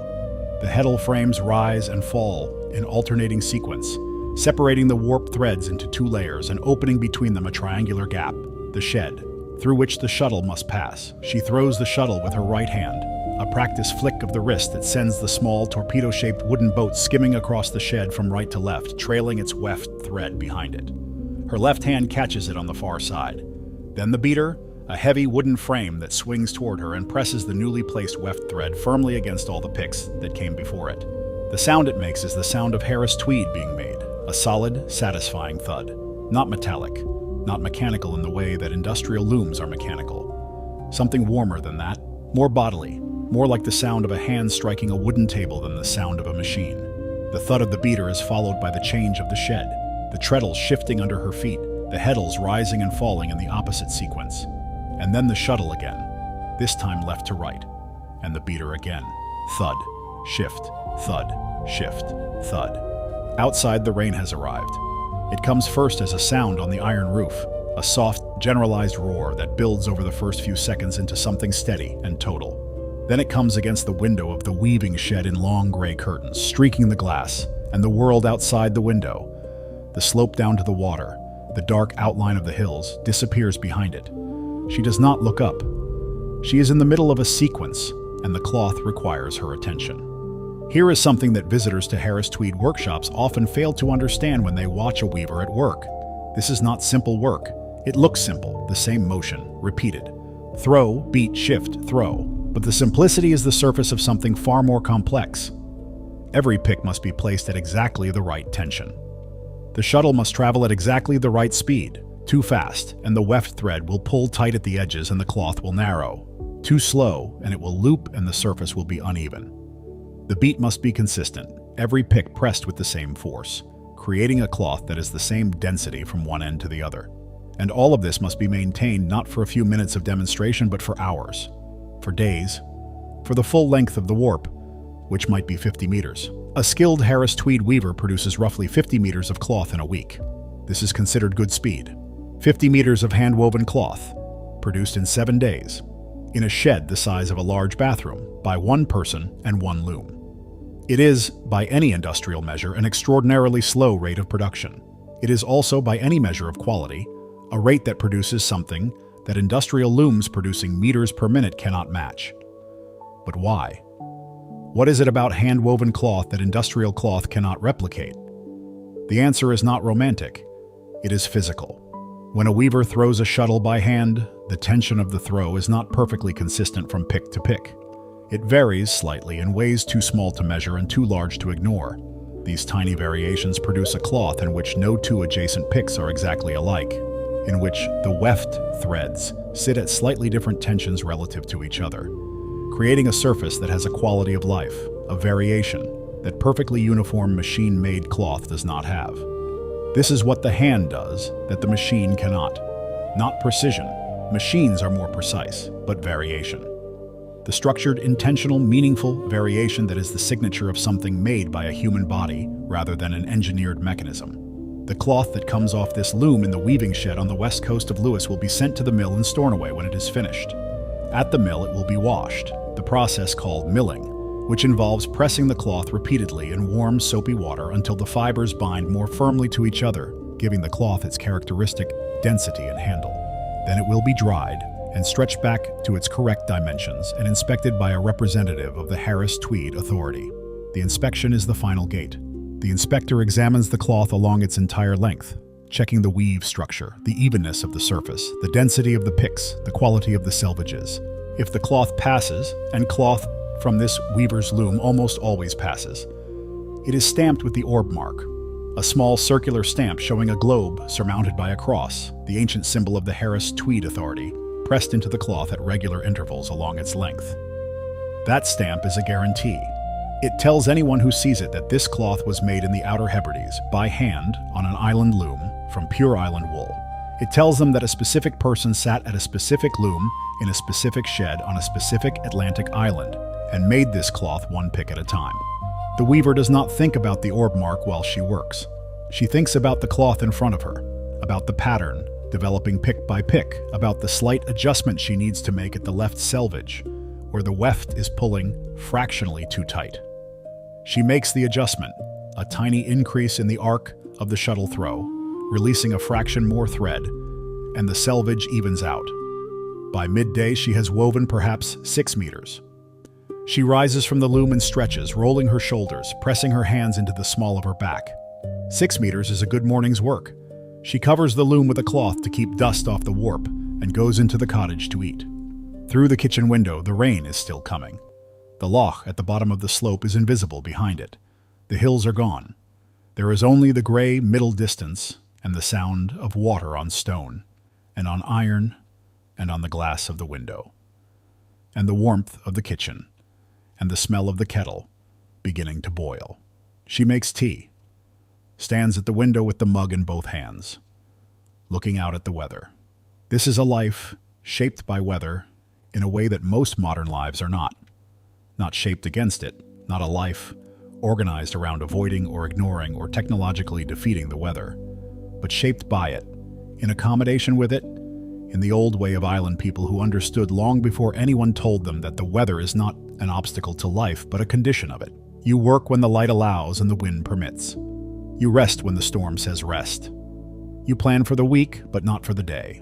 The wool itself comes from Scottish Cheviot sheep, bred for exactly these conditions. Hardy, thick-fleeted, able to graze the rough moorland of the islands through the winter without supplementary feed. The fleece that comes off a Hebridean Cheviot is different from the fleece of sheep raised on gentler land, coarser, more resilient, with a natural water resistance built into the fiber from generations of standing in Atlantic rain.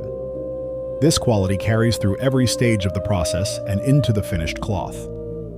Harris Tweed is water-resistant not because anything has been added to it, but because the wool it is made from is water-resistant and has been since long before anyone decided to make it into cloth.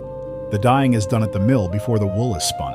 The colors of Harris Tweed are the colors of the islands.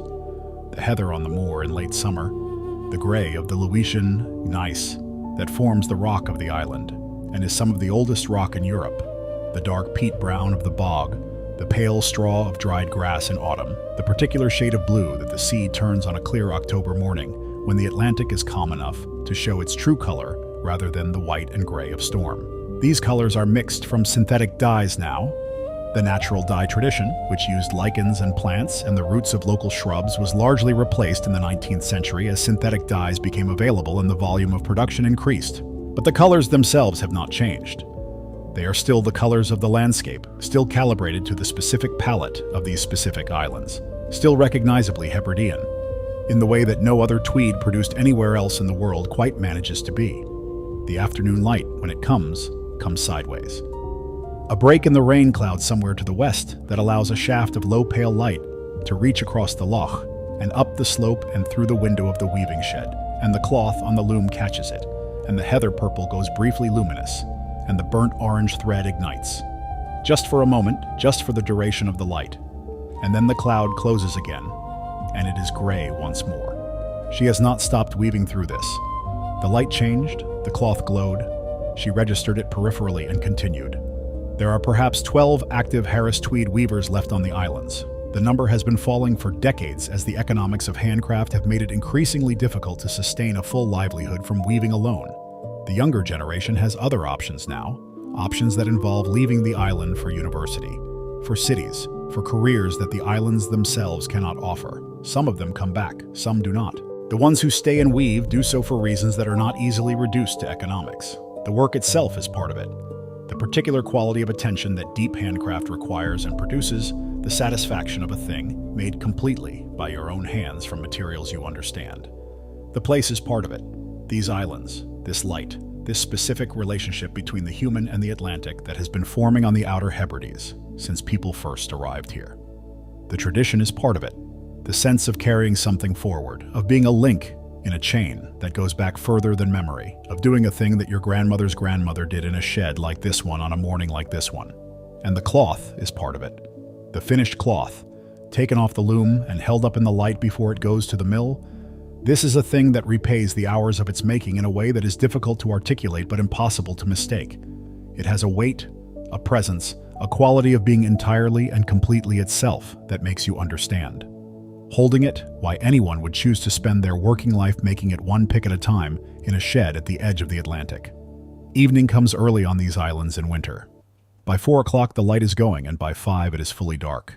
And the darkness here is a different quality of dark from the darkness of a city or even a mainland town. There is no ambient light to speak of. On a clear night, the stars are extraordinary. A density and brightness that most people alive today have never seen, because most people alive today have never been somewhere with so little artificial light. On an overcast night, such as this one, the dark is simply complete. The cottage lights are yellow squares in it. The water at the bottom of the slope is invisible. She has woven 8 meters today. She counts the pick count on the mechanical counter attached to the loom, notes the number in the small book she keeps on the shelf above the loom, covers the cloth, checks that the shuttle is resting in the shuttle race, and leaves the shed. The covered walkway between shed and cottage is 5 steps long and unheated, and the wind finds it from both ends. She walks it quickly, head down, and pushes through the cottage door into the warmth. Behind her, in the dark shed, the loom holds its 8 meters of cloth. The warp threads run taut from beam to beam through the heddles, waiting for morning. The shuttle sits in its race, the weft thread, trailing from its bobbin, the last pick placed exactly where she left it. Tomorrow, she will add to it, and the day after, and the day after that, until the full length of the warp has been woven, and the cloth goes to Stornoway and comes back with the orb mark pressed into it at regular intervals. And then she will begin again. Set up a new warp, thread the heddles, choose the colors, plan the pattern, and the loom will fill the shed again with the sound that has been filling sheds on these islands for 150 years. That particular thud followed by the shift, followed by the thud again. Steady, patient, one pick at a time. Let that sound carry you now, as the island dark settles around the cottage and the Atlantic moves against the shore below, and the rain begins again on the iron roof. Thud, shift, thud, shift, steady as breathing, steady as the tide. Good night from the outer Hebrides. The loom is resting. The cloth is waiting for morning.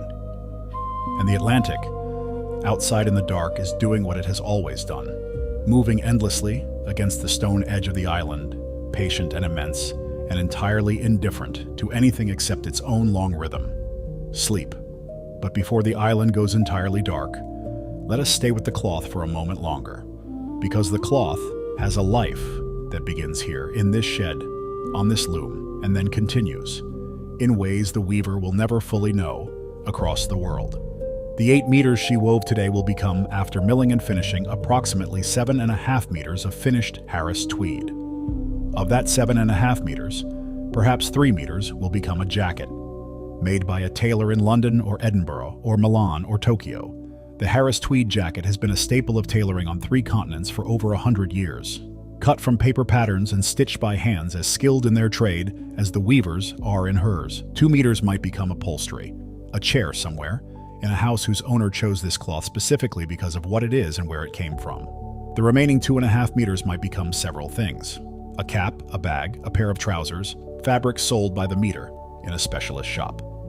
Each of these objects will carry within them the 8 hours she put into the loom today, the specific tension of her shuttle throw, the particular weight of her beat, the slight human variation that is the signature of handmade cloth. But it is present in the way she sets up her warp and chooses her colors and works her loom, in the standards she holds herself to, in the refusal to rush what cannot be rushed, in the simple fact that she is here, in this shed, on this island, doing this work when she could be somewhere else entirely.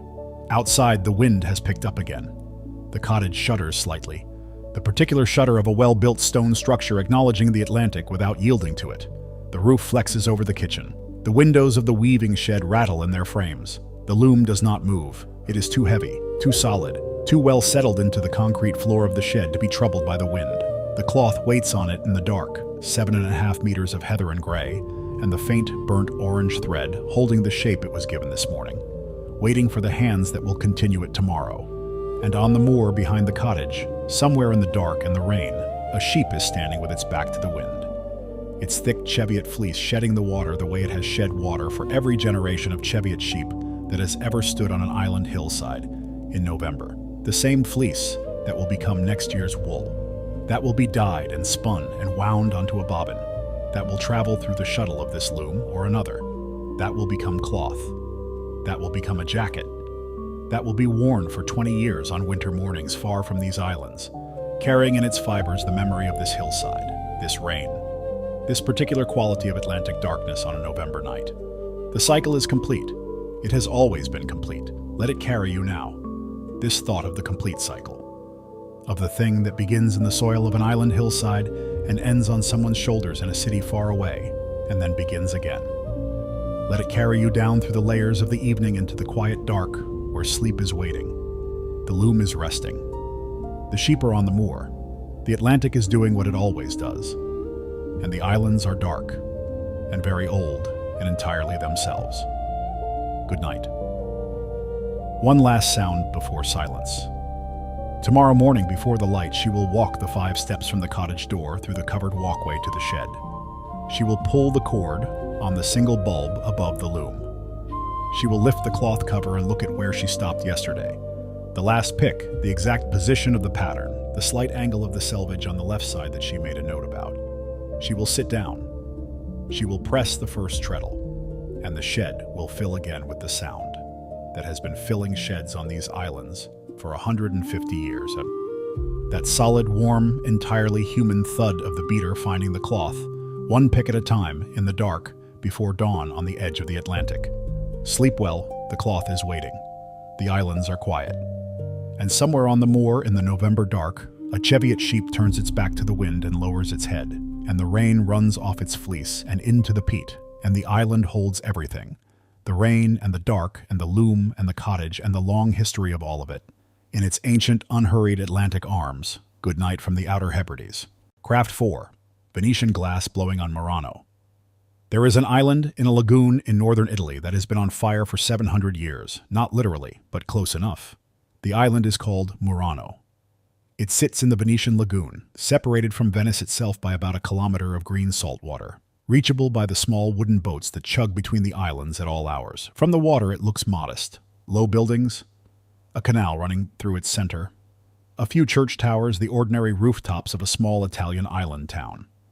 Nothing to indicate that within its walls right now, at this moment, men are standing in front of furnaces burning at over 1,000 degrees and pulling from those furnaces objects of such fragile, improbable beauty that they seem to have no business existing in the physical world at all. Murano has been the center of Venetian glassmaking since 1291. That year, the Republic of Venice issued a decree ordering all the glass furnaces in the city of Venice to be relocated to Murano. The reason was practical. The furnaces were a fire hazard, in a city built largely of wood. But the consequence was something the Republic did not entirely plan. By concentrating the glassmakers on a single island, Venice created a community of craft, a density of knowledge and competition and collaboration and rivalry and marriage and inheritance and apprenticeship, that produced, over the following centuries, innovations in glass that the world had not seen before and has not replicated since. The glassmakers of Murano became, in short order, the most skilled in the world. They invented cristallo, a glass so clear and colorless that it resembled rock crystal. They invented filigrana, glass threaded with fine canes of colored glass in patterns of extraordinary intricacy. They invented millefiori, glass containing cross-sections of colored glass rods that appear as small flowers within the body of the finished piece. They invented mirrors that were clearer than anything Europe had seen, and the Venetian state guarded this knowledge so jealously that glassmakers who left the island and disclosed trade secrets abroad were, according to historical records, sometimes hunted down. 700 years later, in a furnace room on the same island, a maestro is pulling a gather. Let us watch him.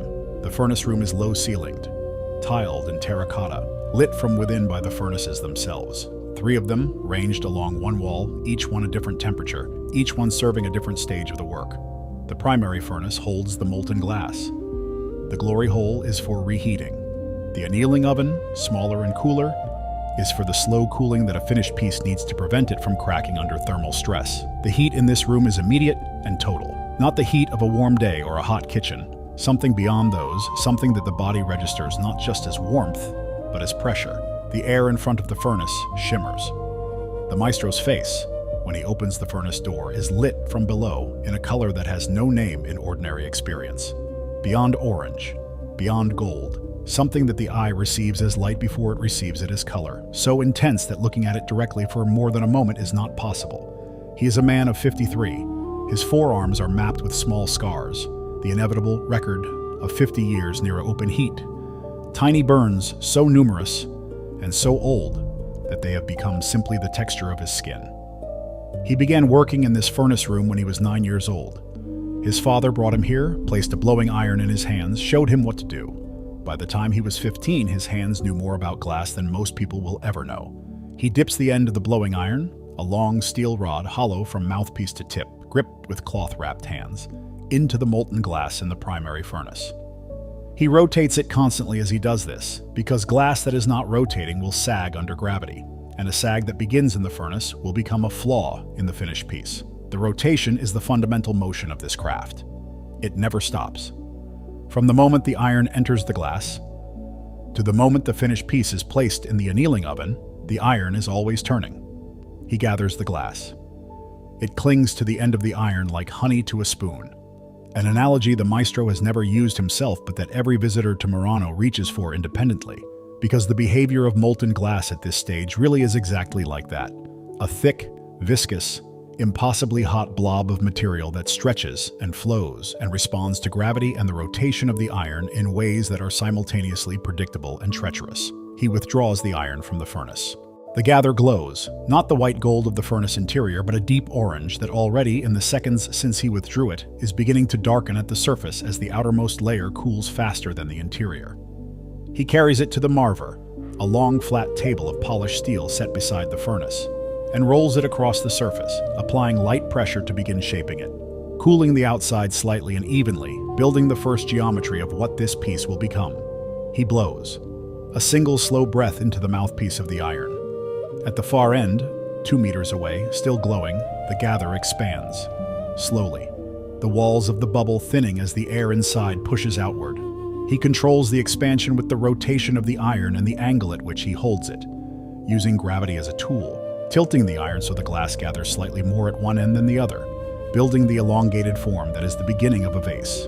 This is the part that takes years to learn, not the blowing. Anyone can blow into an iron and make glass expand.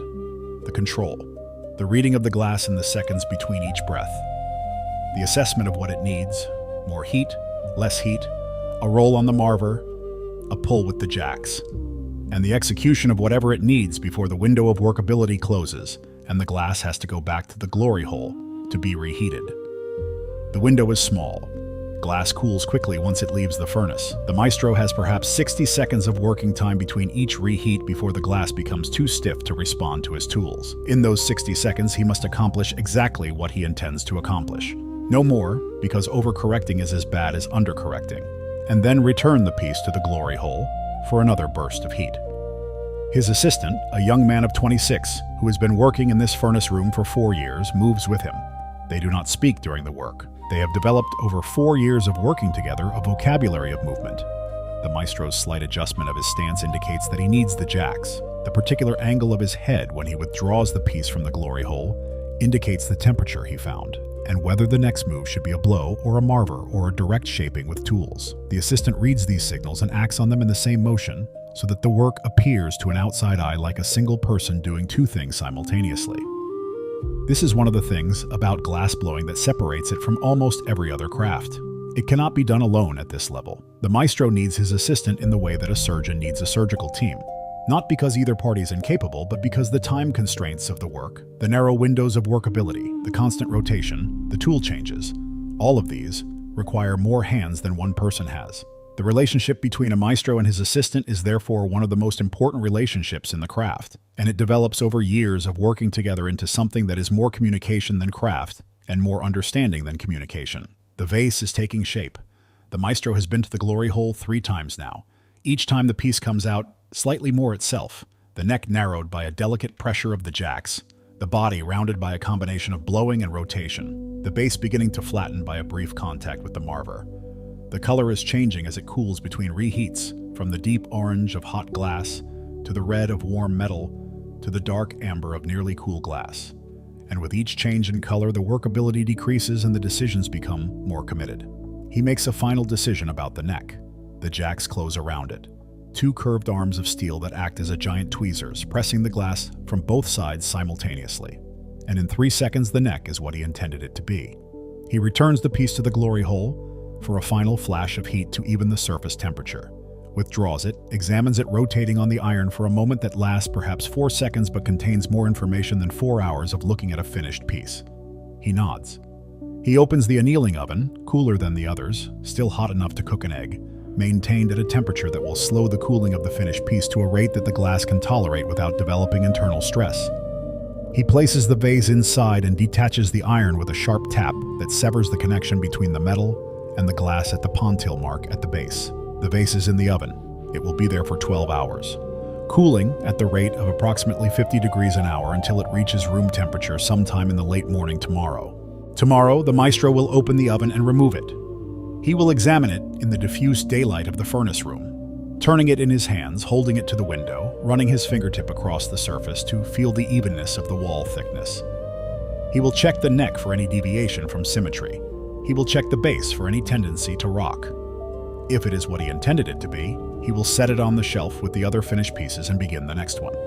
If it is not, if there is a bubble in the wall or a slight asymmetry in the neck or a thickness variation that catches the light in the wrong way, he will break it, without sentiment, without hesitation. He has broken thousands of pieces in 50 years and has never become accustomed to it. But he has never let the discomfort of breaking a flawed piece prevent him from breaking it. His father broke pieces. His grandfather broke pieces. The maestros of Murano have always broken pieces that were not what they intended. Because the alternative, releasing a flawed piece into the world as if it were not flawed, is not something the tradition of this island allows. This standard is not a business decision. It is not about price or reputation, though it is connected to both. It is something older than that, a commitment to the work itself that predates the existence of markets and customers and the concept of reputation. It is simply the understanding, transmitted through generations, that if you make things, then you are responsible for what you make. And responsibility means that a flawed thing does not leave your hands as if it were not flawed. Outside the furnace room, the afternoon light of the lagoon is turning amber. The canal that runs through the center of Murano is catching it and throwing it back in long, broken lines across the walls of the buildings on either side.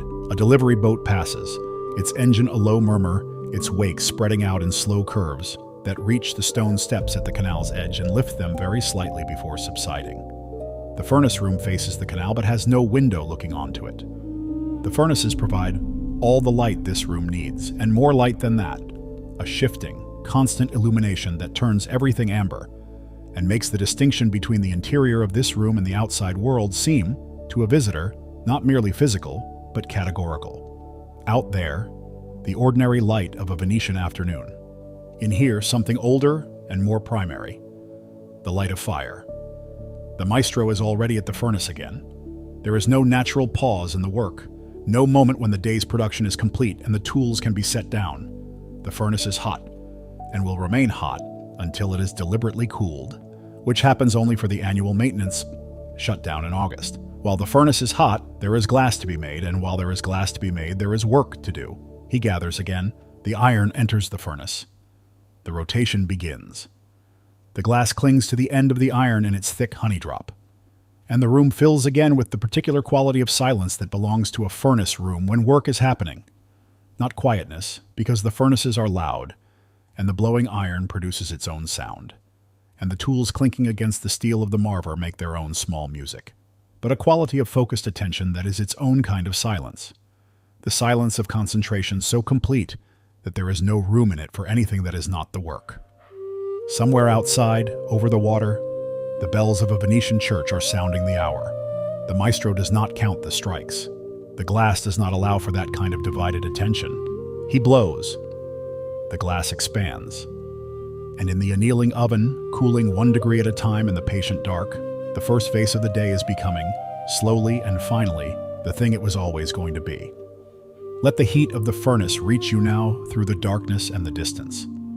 Let the amber light of the Venetian afternoon lie across the water of the lagoon. Let the sound of the bells over the water carry you out toward the open sea and then back again. Back to the island and the furnace and the slow turning of the iron and the glass that is always, always, always rotating.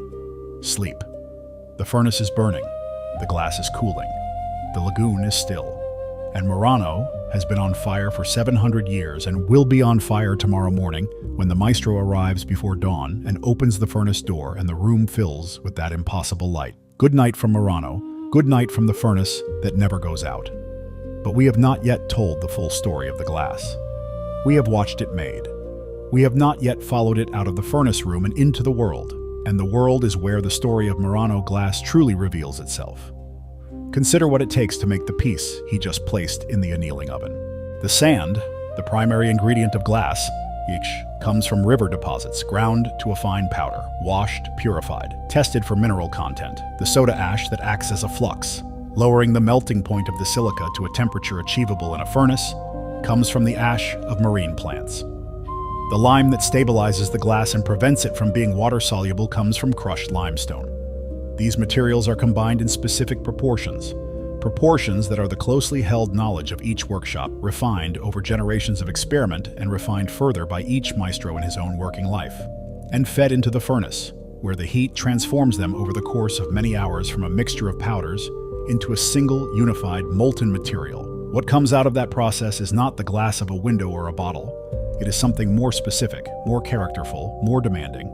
Murano Cristallo, the clear glass that has been made on this island since the 15th century, has a brilliance and a clarity that results from the extreme care taken in the selection and preparation of the raw materials. A single impurity in the sand, a slight miscalculation in the flux ratio, a variation in the firing temperature, any of these will produce glass that is slightly off, slightly less clear, slightly less itself than it should be. The maestros of Murano have spent 700 years perfecting the avoidance of these errors. The cristallo that comes from their furnaces is as clear as water, as brilliant as crystal, heavier in the hand than you expect, with a ring when it is struck that is different in quality from the ring of any other glass in the world. The colors are something else again. The colored glass of Murano is produced by adding metallic oxides to the molten batch. Copper produces green or red, depending on the firing conditions.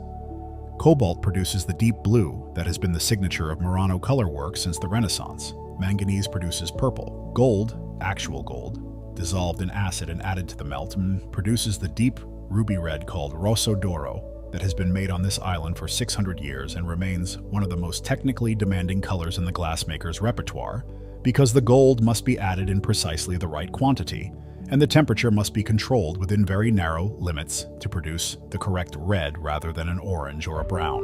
The maestro working in the furnace room today specializes in rosso d'oro. It is his signature color. The color his father worked in and his grandfather before that. The color that the workshop has been associated with for 4 generations. When a piece from this workshop appears on the shelf of a glass dealer in Milan or New York, the rosso d'oro is the first thing that identifies it. That specific, unmistakable depth of red that exists nowhere else in exactly this form. He does not make the red casually.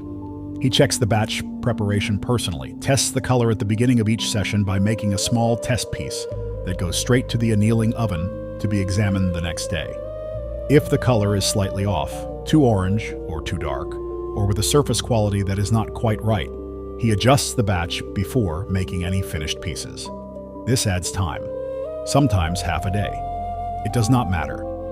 The alternative is pieces that are not what they should be, and pieces that are not what they should be go into the breaking box. His daughter has been working in the furnace room for 3 years. She is 28. Trained first in Florence and then in a workshop in Prague, and she came back to Murano carrying techniques that the island had not seen before. Influences from the Czech tradition of cut and engraved glass, from the Scandinavian tradition of thick-walled sculptural glass, from her own developing sensibility as a maker who has absorbed the Murano tradition but is not limited by it. Her father watches her work with a particular attention that is not the attention of assessment. He has already assessed her. She is good. Better than he was at her age in certain areas, in the speed and confidence of her decisions. In the furnace, in her ability to see the finished form in the gather from the first moment.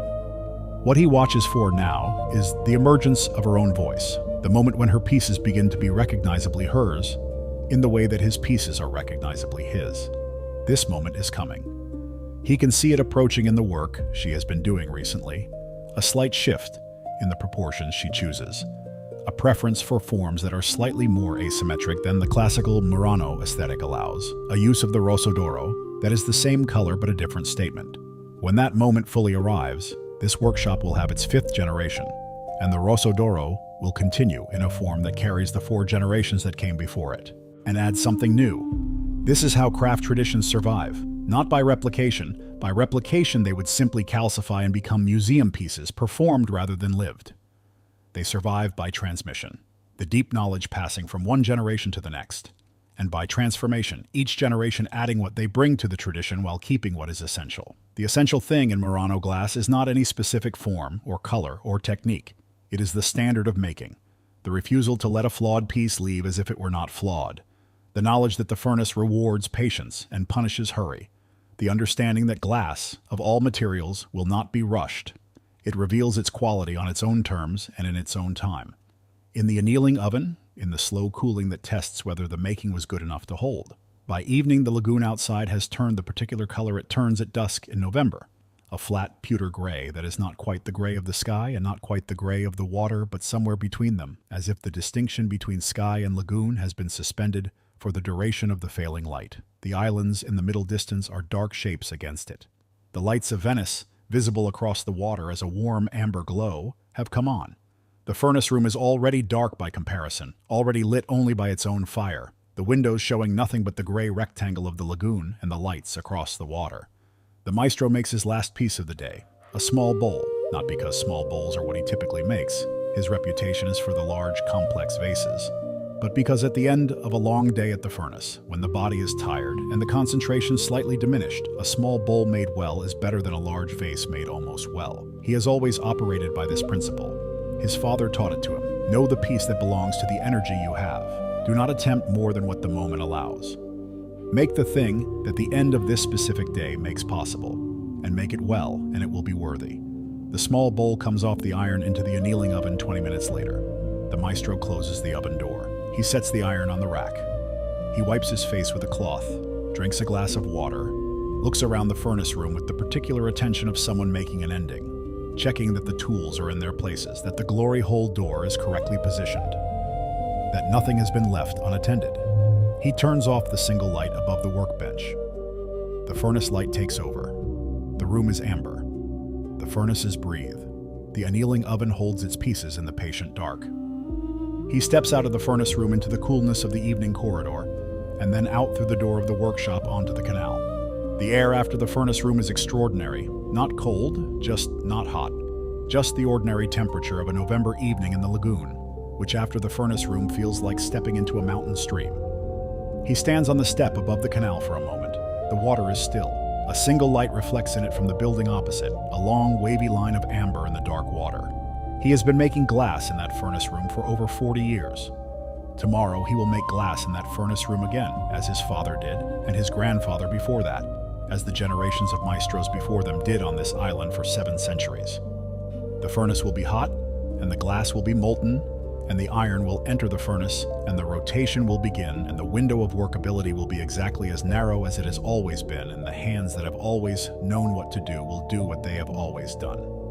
The vase from this afternoon is in the oven. The small bowl from this evening is in the oven. They are cooling, becoming. In the morning, he will open the oven and find out what he has made. He always finds out in the morning. That is one of the things about glass that he has never stopped being grateful for. The way it keeps its verdict to itself until the cooling is complete. The way it makes you wait. The way it insists, even after 50 years of working with it, on revealing itself in its own time rather than yours. Let the lagoon be the last thing your mind rests on tonight. The flat gray water. The amber lights of Venice across it. The island of Murano, dark against the evening sky. And somewhere inside the low buildings on that island, behind the terracotta walls of the furnace room, the annealing oven is doing its slow, patient work, cooling 1 degree at a time, making the glass what it is.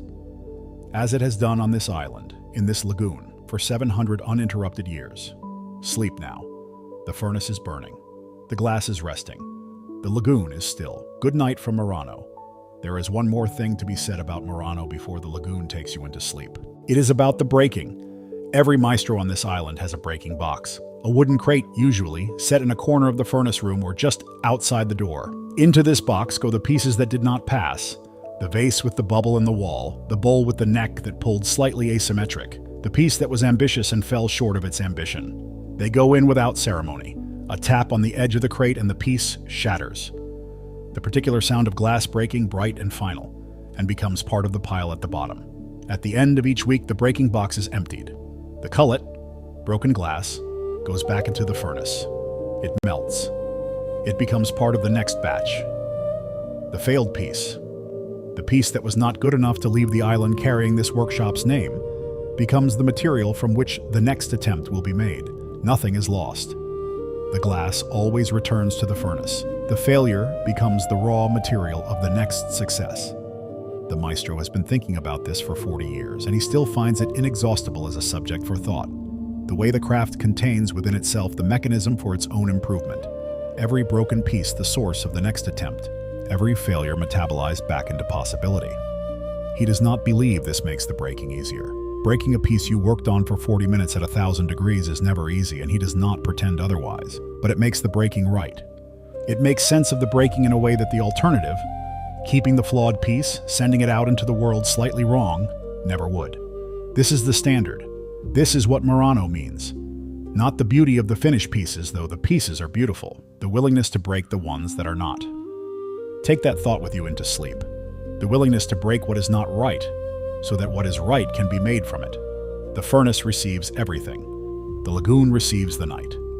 And on the island of Murano, 700 years on, the fire keeps burning. Good night. And in the annealing oven, in the warm dark of the furnace room, the small bowl from the end of the day is making its final transformation. From hot glass to cool glass. From possibility to fact. From the intention of a 53-year-old man's hands to the object those hands made. Cooling slowly, settling into itself, finding, in the long, patient dark, the form it was always going to be. The same dark that every piece of Murano glass has cooled in, generation after generation, in the warm amber light of furnaces that have been burning on this island since before anyone alive can remember. Since before the city across the water was what it is. Since before the lagoon had a name that the world recognized. The furnaces of Murano, burning and burning, 1 degree at a time, making the glass that makes the island that makes the glass. In the long circular patience of craft that knows what it is and has always known and will always know, long after the last person who can remember being taught it is gone, and the knowledge lives only in the hands of those who learned it, from the hands that learned it, from the hands that learned it first. Sleep. The lagoon holds the island holds the furnace holds the fire, and the fire, tonight, holds everything. Good night from the island that has been on fire for 700 years and will be on fire tomorrow and the day after. And every day, for as long as the lagoon holds its islands, and the islands hold their furnaces, and the furnaces hold their ancient, patient, extraordinary light. Craft 5. Indian block printing in Jaipur. There is a city in India where the streets run every color of the rainbow. Not painted, not decorated, not dressed up for a festival or a market day. Just the ordinary streets on an ordinary morning. And they are blue and saffron and deep crimson and the particular gold of turmeric, because the cloth that has been printed in the workshops behind those walls for 400 years has been washed and hung and dried on every available surface. And the dye that runs from it into the gutters and the walls and the stones of the lane has made the city itself into a kind of textile. This is Jaipur, the Pink City, the capital of Rajasthan, in the north of India, where the Aravalli hills rise dry and ancient to the south, and the Thar Desert waits beyond them, and the light, the famous Rajasthani light, comes off the pale stone of the old buildings at a particular angle in the morning that makes everything look like it is being lit from inside rather than from above. The craft that has made those streets run with color is block printing, hand block printing on cotton, a craft that has been practiced in this city by the Chipa community of printers for over 400 years, a craft that predates the printing press, a craft that, in its essentials, the carved wooden block, the prepared dye, the cotton cloth spread flat on the table, has not changed in 4 centuries, and makes cloth that no machine in the world has successfully replicated. It is early, earlier than early. The sky above Jaipur is still the deep blue of the last hour before dawn, and the old city is in that particular state it reaches between the departure of the last night walkers and the arrival of the first morning ones. A genuine quietness, a stillness that the old city earns every night and loses every day with the rise of the sun and the opening of the markets. In a lane behind the textile market, a wooden door is already open. The lamp inside is burning. Through the doorway you can see a long, low table, a shelf of tools, the gleam of dye trays in the lamplight. The smell of indigo and cotton and gum Arabic drifts into the lane like an invitation. A man is already at work. Step inside. The workshop is long and narrow, the ceiling low, the walls dark with decades of absorbed dye. Not dirty exactly, but saturated. The way an old leather armchair is saturated. The way stone steps are saturated by the passage of feet. This room has been used for the same purpose for so long that the purpose has become part of the material of the walls themselves.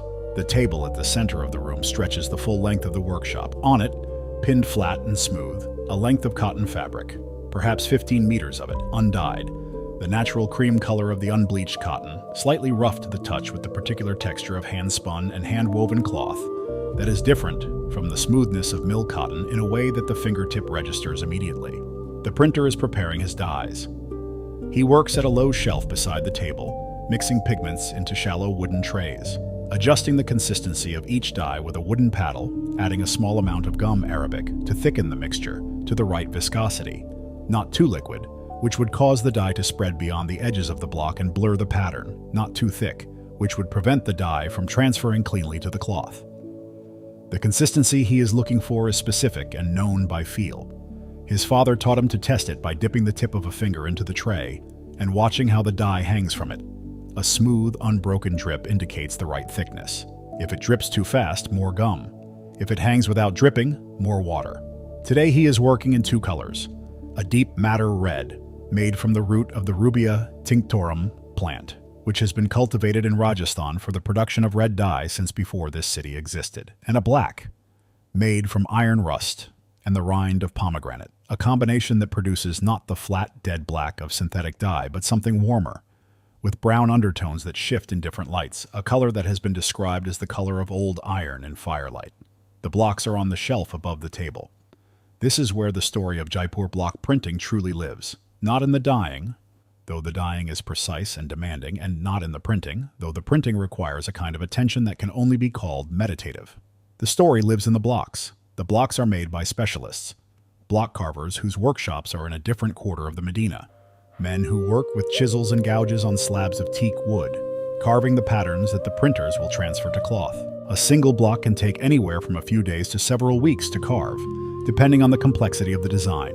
The finest blocks, those carrying the most intricate geometric or floral patterns, with details so fine that the individual lines are barely wider than a thread, represent hundreds of hours of carving by hands of extraordinary precision. Pick up one of these blocks and turn it in the light. The pattern on its face is a field of small flowers, a classic Rajasthani motif. The same flower that has appeared on the block-printed cloth of this region for centuries, carried on trade routes to the courts of the Mughal emperors and the merchants of the Ottoman Empire and the textile dealers of Europe who gave the pattern new names without knowing what they were receiving. Each petal is carved to a depth of perhaps 2 millimeters. Each stem is a clean, precise line. The background, the areas between the design that will receive no dye and will appear as the natural cream of the cloth, has been cut away entirely, leaving the raised design as a 3-dimensional relief. The block carver who made this block signed his work in the only way block carvers sign their work, in the precision of the carving itself, in the particular character of the cut lines, in the subtle differences in the execution of repeated elements that make one carver's blocks identifiable to anyone who knows the craft well enough to look. This block was made by the grandfather of the man currently working at the printing table. It is 40 years old and has printed thousands of meters of cloth, and its surface, the raised relief of the design, is worn very slightly smooth by all those thousands of pressings, worn to a degree that would be invisible to most eyes but that the printer can feel under his fingertips, and that has actually, counterintuitively, improved the quality of the printed line. A very slightly worn block prints with a fraction less definition than a new block, and this fraction of softness gives the printed pattern a quality of warmth, of handmadeness, that a sharp-edged new block cannot match. He takes the first block from the shelf. He presses its face into the tray of madder red, coating the raised surface of the design evenly, shaking off the excess, with a slight tap against the side of the tray. He positions it at the top left corner of the cloth, aligning it against a pin guide, a small metal peg set into the table that ensures the first impression is placed correctly and that all subsequent impressions will align with it precisely. He lifts his right hand above the back of the block and brings it down. A single clean blow, the heel of the palm striking the center of the block back, the pressure distributed evenly across the face. He lifts the block immediately. One motion, down and up, no sliding, no hesitation. The flower pattern appears on the cloth in deep madder red. Perfect, precise. Each petal clean, each stem a clear line, the white of the undyed background sharp against the red of the design. He moves the block to the right, aligns it against its previous impression using a small notch cut into the side of the block that corresponds to the edge of the previous print. One of the ingenious, small engineering solutions that block printing has developed over centuries to solve the problem of registration, the alignment of repeat prints, edge to edge across the length of a cloth. He strikes. Another flower appears beside the first. He moves, strikes, moves, strikes. This is the sound of block printing, not the complex sound of a loom or the roar of a furnace or the beat of a mallet on stone. Something simpler, a rhythm of placement and strike, the soft sound of the block finding the cloth, the slightly sharper sound of the palm on the back of the block, the small click of the block being returned to the die tray, over and over, row by row, from the top of the cloth to the bottom, building the pattern one impression at a time. The rhythm is not mechanical, it is human. Each blow is slightly different, in force, in placement, in the exact angle of the block against the cloth. And these slight differences accumulate across the length of the cloth into a pattern that is consistent but not perfect, repeated but not identical, the same flower printed 900 times on 15 meters of cloth, but each one fractionally different from the others. This is what makes block-printed cloth what it is. Not the pattern. The pattern could be reproduced exactly by a machine. But the variations, the slight misalignments, the occasional impression that is fractionally heavier on one side, giving the flower a slight shadow. The rare print where the block was lifted a half-second early, leaving one petal slightly less saturated than the others. These variations are not errors. They are the signature of the hand. They are what the buyer pays for when they pay for hand-block printed cloth. Not perfection, but the particular imperfect beauty of a pattern built from human strikes on an autumn morning in Jaipur. By mid-morning, the first pass is complete. 15 meters of cloth carry the red flower pattern from one end to the other, the impressions slightly damp still where the dye is freshest, the earlier impressions already beginning to set and darken as the mordant in the dye chemically bonds to the cotton fiber. Now the second printer takes over. He has been watching from a stool in the corner of the workshop, drinking tea, waiting for the red pass to be complete before he begins his own work. He is the older man, the father of the younger, who printed the red. His job is the black outline. The black block carries the same flower pattern as the red, but its lines are finer. Its function not to fill the petals with color, but to define them, to draw the outlines that give the printed flower its crispness, its sense of being a drawn thing rather than a stamped one. His block must align precisely with the red that is already on the cloth. This is the most technically demanding part of the entire process. The red flowers are already there. If his black outline misregisters even a millimeter, the flower will look wrong, the outline not matching the fill, the whole pattern disrupted. He works with the concentration of a surgeon, aligning each impression by eye and by the feel of the block, settling into the slight impression left in the cloth by the red block, a ghost impression too faint to see but present enough to feel under the wood. He strikes. The black outline appears around the red flower. Not perfectly. The registration is off by perhaps half a millimeter on the left petal, a deviation invisible to any eye not trained to look for it, but present, but real, but part of the cloth. And he adjusts his alignment for the next impression, corrects, continues. The workshop is warm now. The sun has come over the rooftops of the lane outside and through the two high windows of the workshop, and the shaft of light it sends across the printing table illuminates the cloth in sections as the morning progresses, revealing the pattern as it builds. the red and the black, accumulating into a surface that is, taken as a whole, a thing of real beauty. The two men work in something close to silence. They exchange a few words when a block needs to be cleaned. The dye buildup on the face of a block can eventually clog the fine lines and produce a blurred impression, and the blocks must be cleaned every 50 or so prints with a stiff brush and a small amount of solvent. They exchange a few more words when the first tray of dye runs low, and the younger man mixes more, checking the consistency again, adjusting as needed. Otherwise, the workshop is quiet except for the rhythm of the printing, the placement, the strike, the lift, the placement again. By noon, the cloth is finished. The printer lifts one edge and examines it in the window light, holding it so the pattern catches the full diffuse brightness of the midday sun. The red flowers run the length of the cloth in their repeating rows, each one outlined in black. The pattern is regular as a tiled floor and as irregular as a field of wildflowers. Both things at once, which is the particular achievement of the hand block printing that no other method of pattern making quite replicates. He rolls the cloth loosely and carries it to the courtyard at the back of the workshop. The courtyard is open to the sky, a small square of the Jaipur blue above the ochre walls, and along one wall a water trough fed from a rooftop tank. He immerses the cloth in the trough and works it through the water, not washing out the dye, which is set now and will not wash, but rinsing away the excess gum arabic and any dye that has not bonded to the fiber. The water in the trough turns a pale diluted red-brown, and he rinses until it runs clear, or nearly clear, the last traces of excess dye lifting from the cloth in thin wisps that disperse in the water. Then the stretching. He carries the wet cloth to the lane in front of the workshop where two wooden frames have been set up at head height. He pins the cloth to the frames at regular intervals, pulling it gently to its correct dimensions as he goes. Wet cloth contracts slightly as the dye sets, and if it is allowed to dry in a contracted state, the pattern will be compressed and the cloth will measure short when the buyer unfolds it.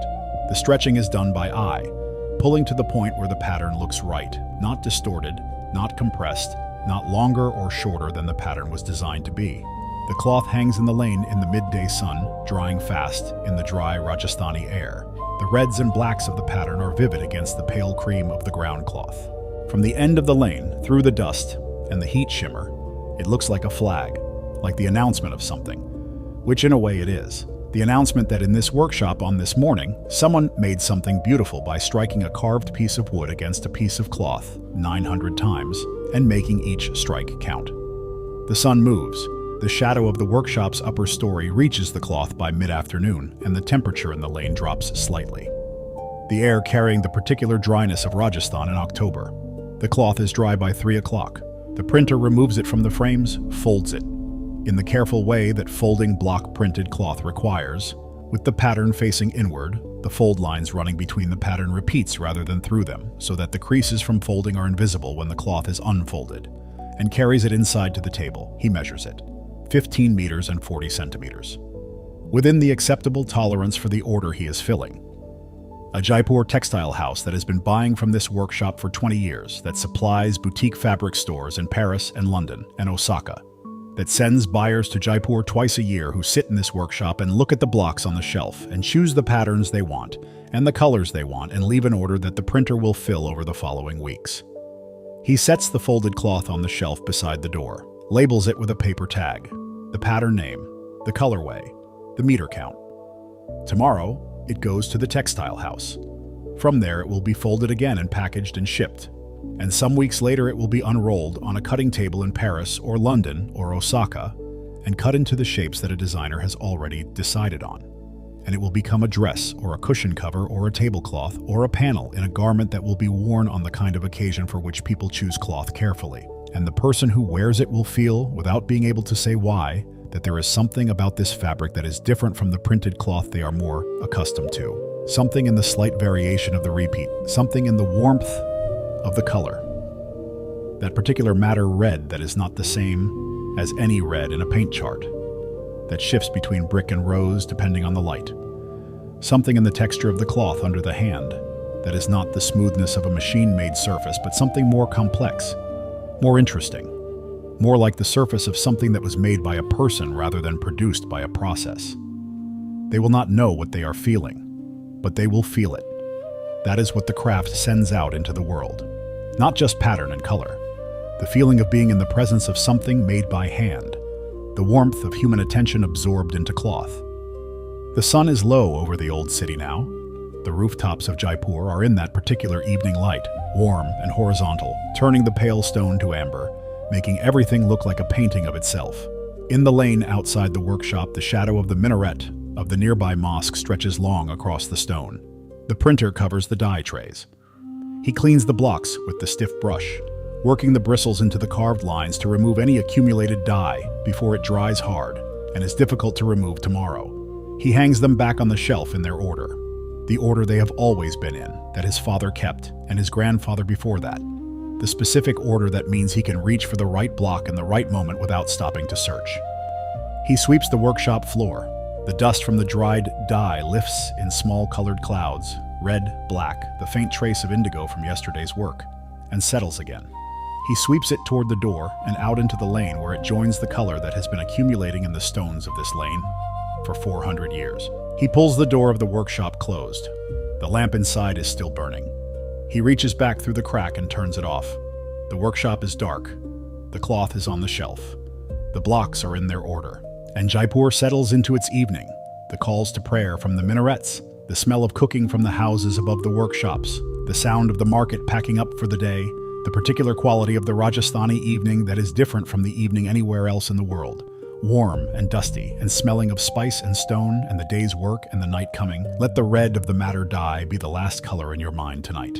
Not a bright red, a deep one. The red of the rubia root that has been growing in Rajasthani soil since before this city was built.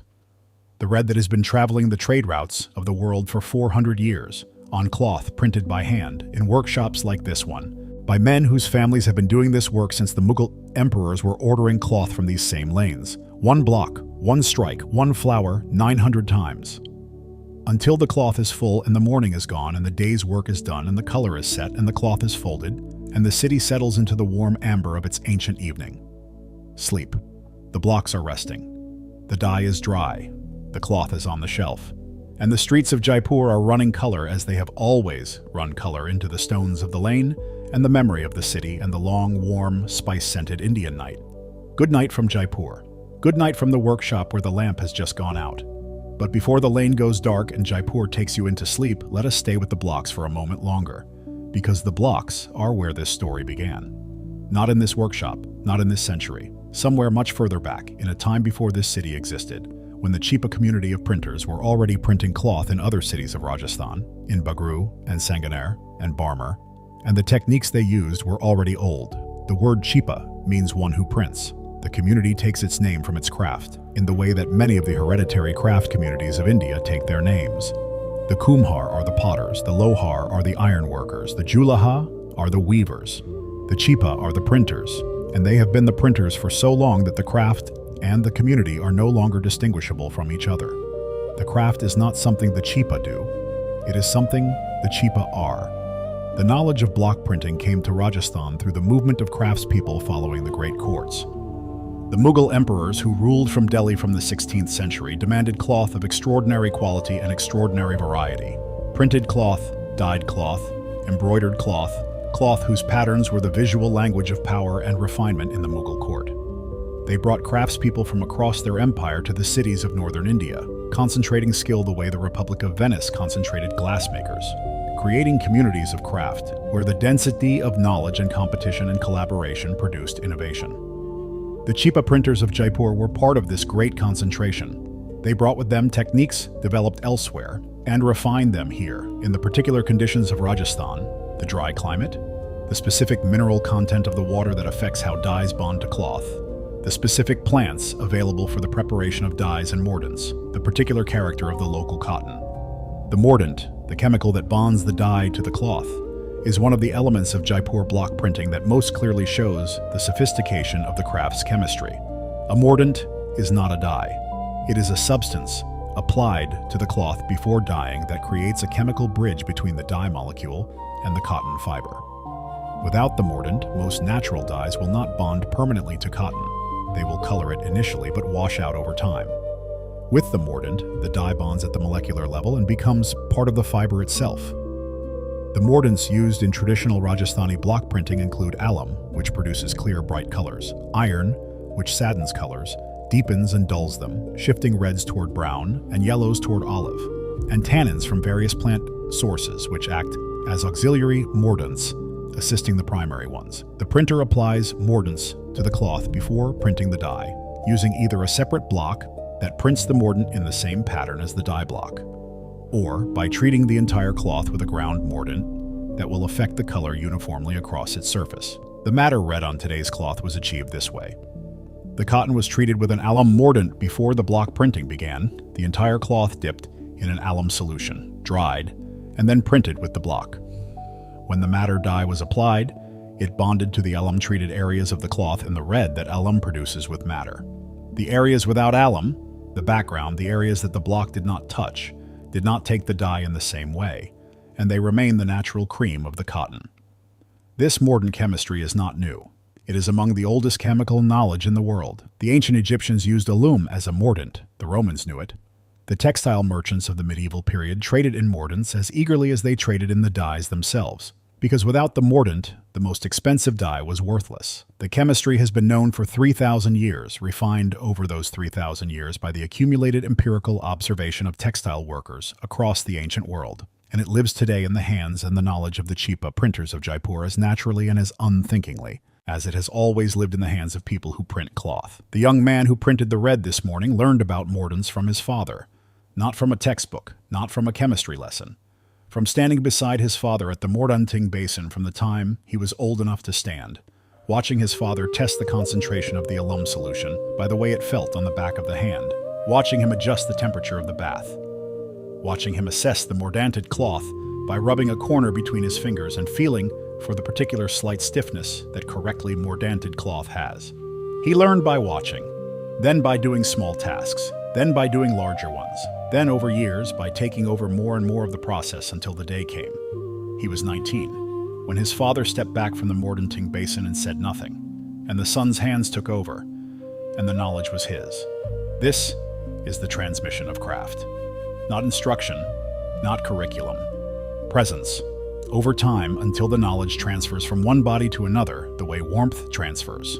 Not by being handed over, but by proximity, by the long patience of being near enough to something for long enough that it becomes part of you. Outside the workshop, the evening has arrived in Jaipur with the particular decisiveness of an Indian city. Not the slow fade of a northern European dusk, but something quicker, more committed. The sky going from orange to deep blue in the space of 20 minutes. The street vendors who set up in the evenings are already lighting their lamps. The smell of chai and of frying bread and of the particular incense that someone is burning in the temple at the end of the lane drifts through the air of the old city. In the workshop, the cloth is on the shelf, and the blocks are in their order, and the dye trays are covered.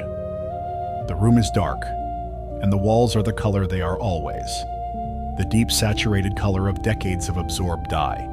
Every shade of red and blue and black and ochre that has been mixed in this room layered into the plaster until the walls are not one color, but all colors at once.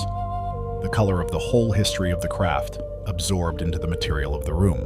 This room has been used for block printing for 4 generations of the same family. The grandfather of the man who printed today began working here when the walls were new plaster. His son continued. His grandson, the father of today's printer, continued. And now the 4th generation works in a room whose walls are the accumulated record of all their work. The color of 4 lifetimes of printing absorbed into the stone and the plaster and the wood of the shelf and the table. You cannot separate the room from the craft. The room is the craft. Every mark on the wall is a day of work. Every stain on the table is a dye mix, a cloth, a block, a pattern. The room is a document of 400 years of attention written in color on the walls. And tomorrow morning, before the city is properly awake, the lamp will be lit, and the door will be opened, and a new length of cloth will be pinned to the table, and the first block of the day will be pressed into the dye tray, and a hand will rise and fall in the clean morning air. One strike, one flower, repeated until the cloth is full and the morning is gone, and another day's work has been laid down in the long record of this craft. The old city is quiet now. The last vendor has packed up. The cats are on the rooftops. The sky above Jaipur is dark and full of stars, and the minaret is a black line against it. Sleep, one block, one flower, 900 times, until the cloth is full. Good night from Jaipur. Good night from the workshop where 4 generations of the same family have stood at the same table and struck the same block against cloth in the same morning light for 400 years. The blocks are resting. The city is dreaming. and the streets, even in the dark, are running color. Craft 6. Norwegian wood carving in a fjord village. There is a place in Norway where the mountains come down to the water so steeply that there is barely room for a village between them.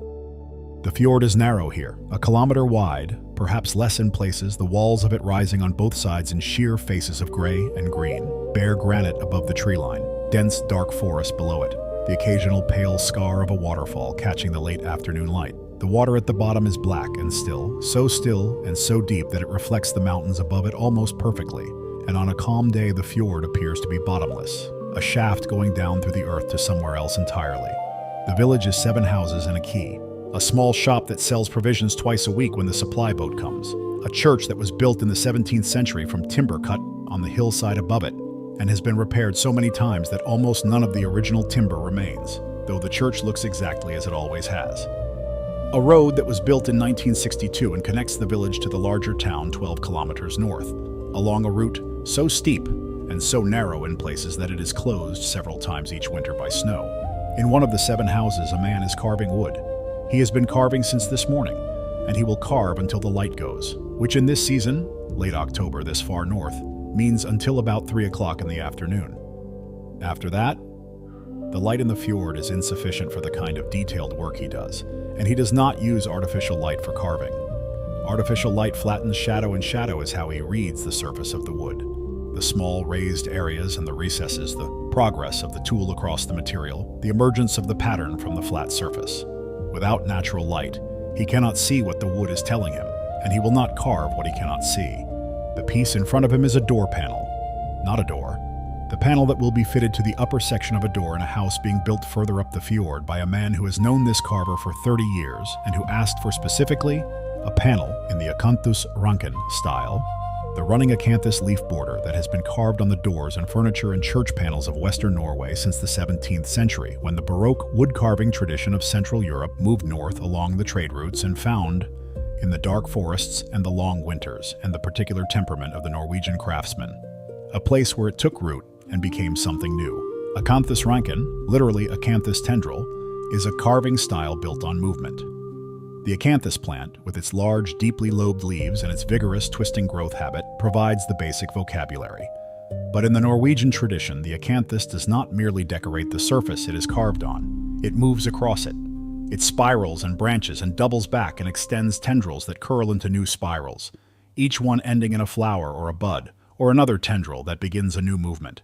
The design is never static. It flows from one edge of the panel to the other in a continuous organic motion that, executed well, looks less like something carved into wood than something growing from it. The carver selects a gouge from the rack above his bench. He has perhaps 30 gouges of different widths and curvatures, each one maintained to a sharpness that would startle anyone used to ordinary workshop tools. A blunt gouge does not cut. It compresses the wood fibers and tears them, producing a rough, crushed surface instead of the clean, smooth cut that acanthus ranken requires. He sharpens his tools every morning before he begins work, working each edge on a series of progressively finer stones until the gouge will shave the hair from the back of his hand without pulling. This sharpness is not vanity. It is the primary technical requirement of the craft. Every quality that good acanthus ranken carving has, the clean curves, the precise depths, the surfaces that catch the light like polished stone, comes directly from the sharpness of the tool. A sharp tool follows the intended line with the accuracy of a drawing instrument. A blunt tool introduces its own agenda, going where the wood offers least resistance, rather than where the carver intends to go. He positions the gouge at the beginning of the next leaf and sets the edge against the pine. The pine in this panel is from a tree that grew on the hillside above the village for 120 years before it was felled 6 years ago. He knows this tree. He watched it from his window every winter of his adult life.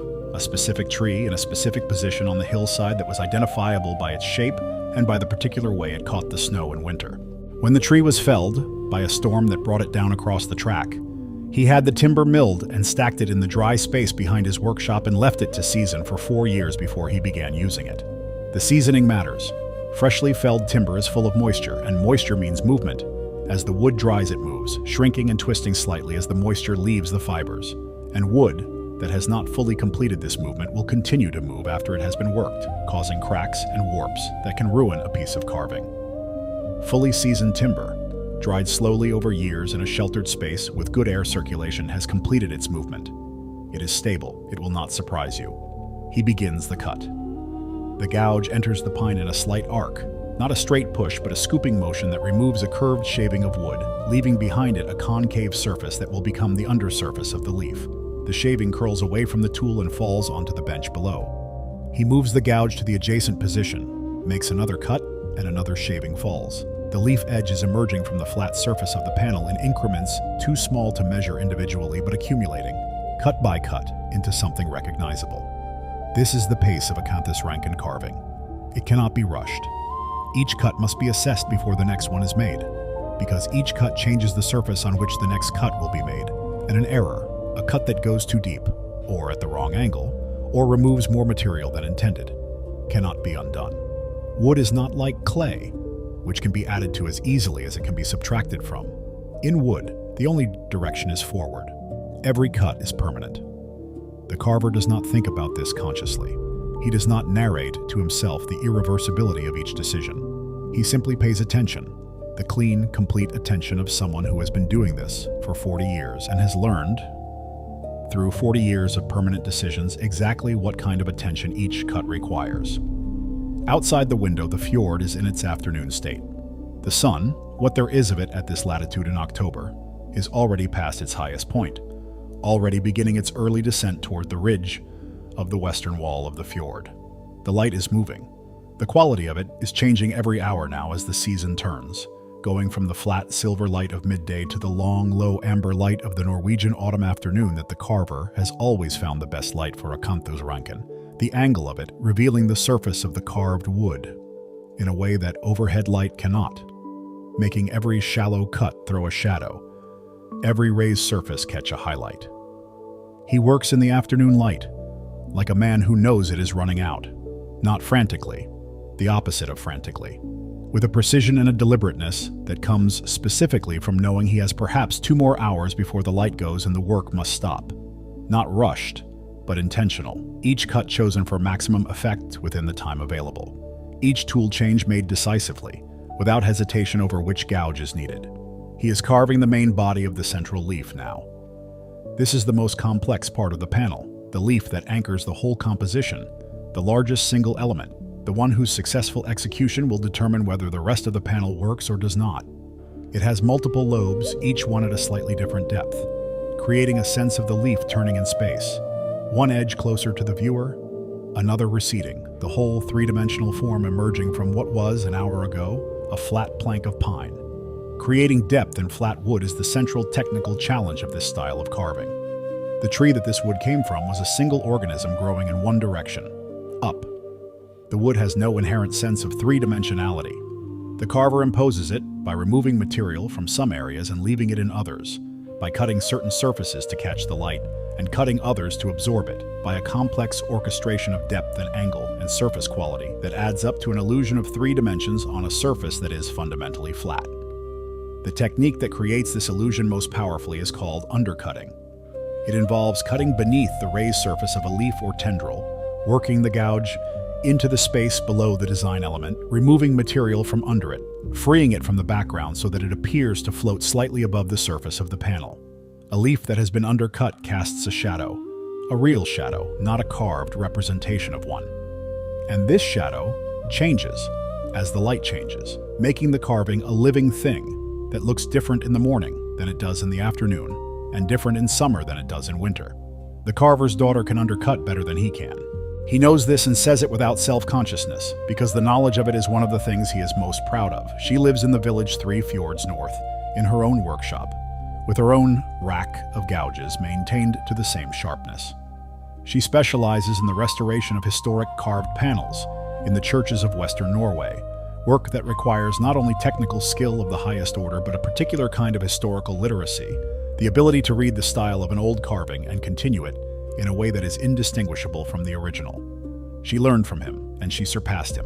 This is how a craft tradition advances, not by remaining unchanged, but by each generation inheriting the full depth of what came before, and adding to it the particular gifts they bring. He gave her the foundation. The foundation is his. What she has built on it is hers. The light in the fjord is changing again.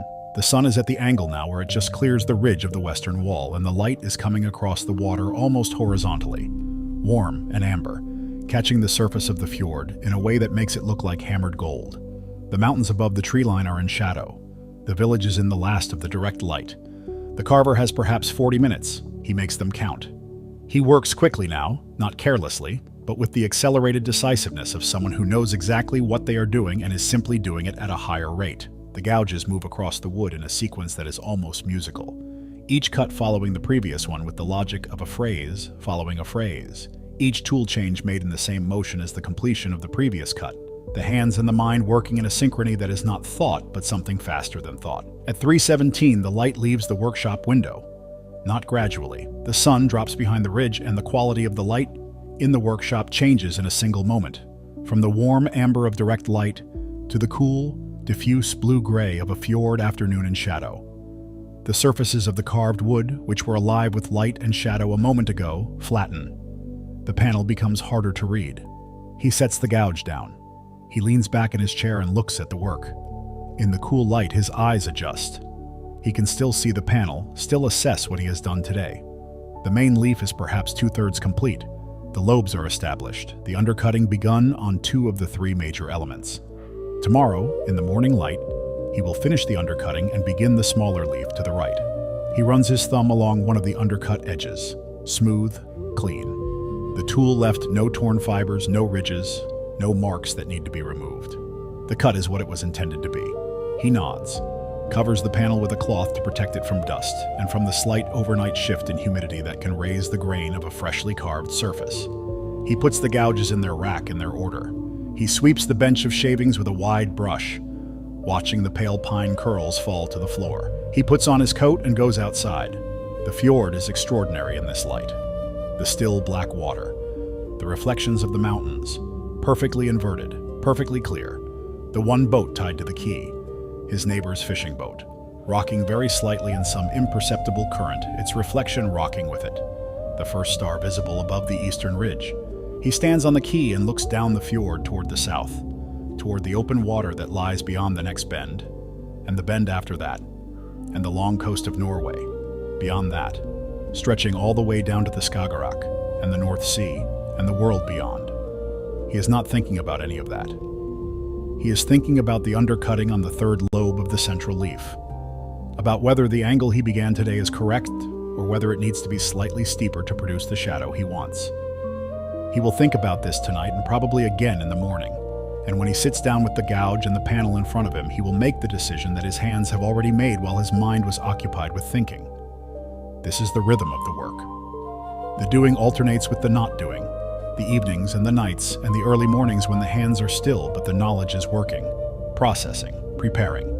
The carver does not make his best decisions at the bench. He makes them in the hours before and after, in the long, quiet thinking time that craft work requires and that no one who has not done it fully understands. He turns back from the fjord and walks to the house. Behind him, in the workshop, the covered panel rests in the dark. The gouges are in their rack. The shavings from the day's work are on the floor, pale against the dark wood, each one the exact size and curve of the cut that produced it.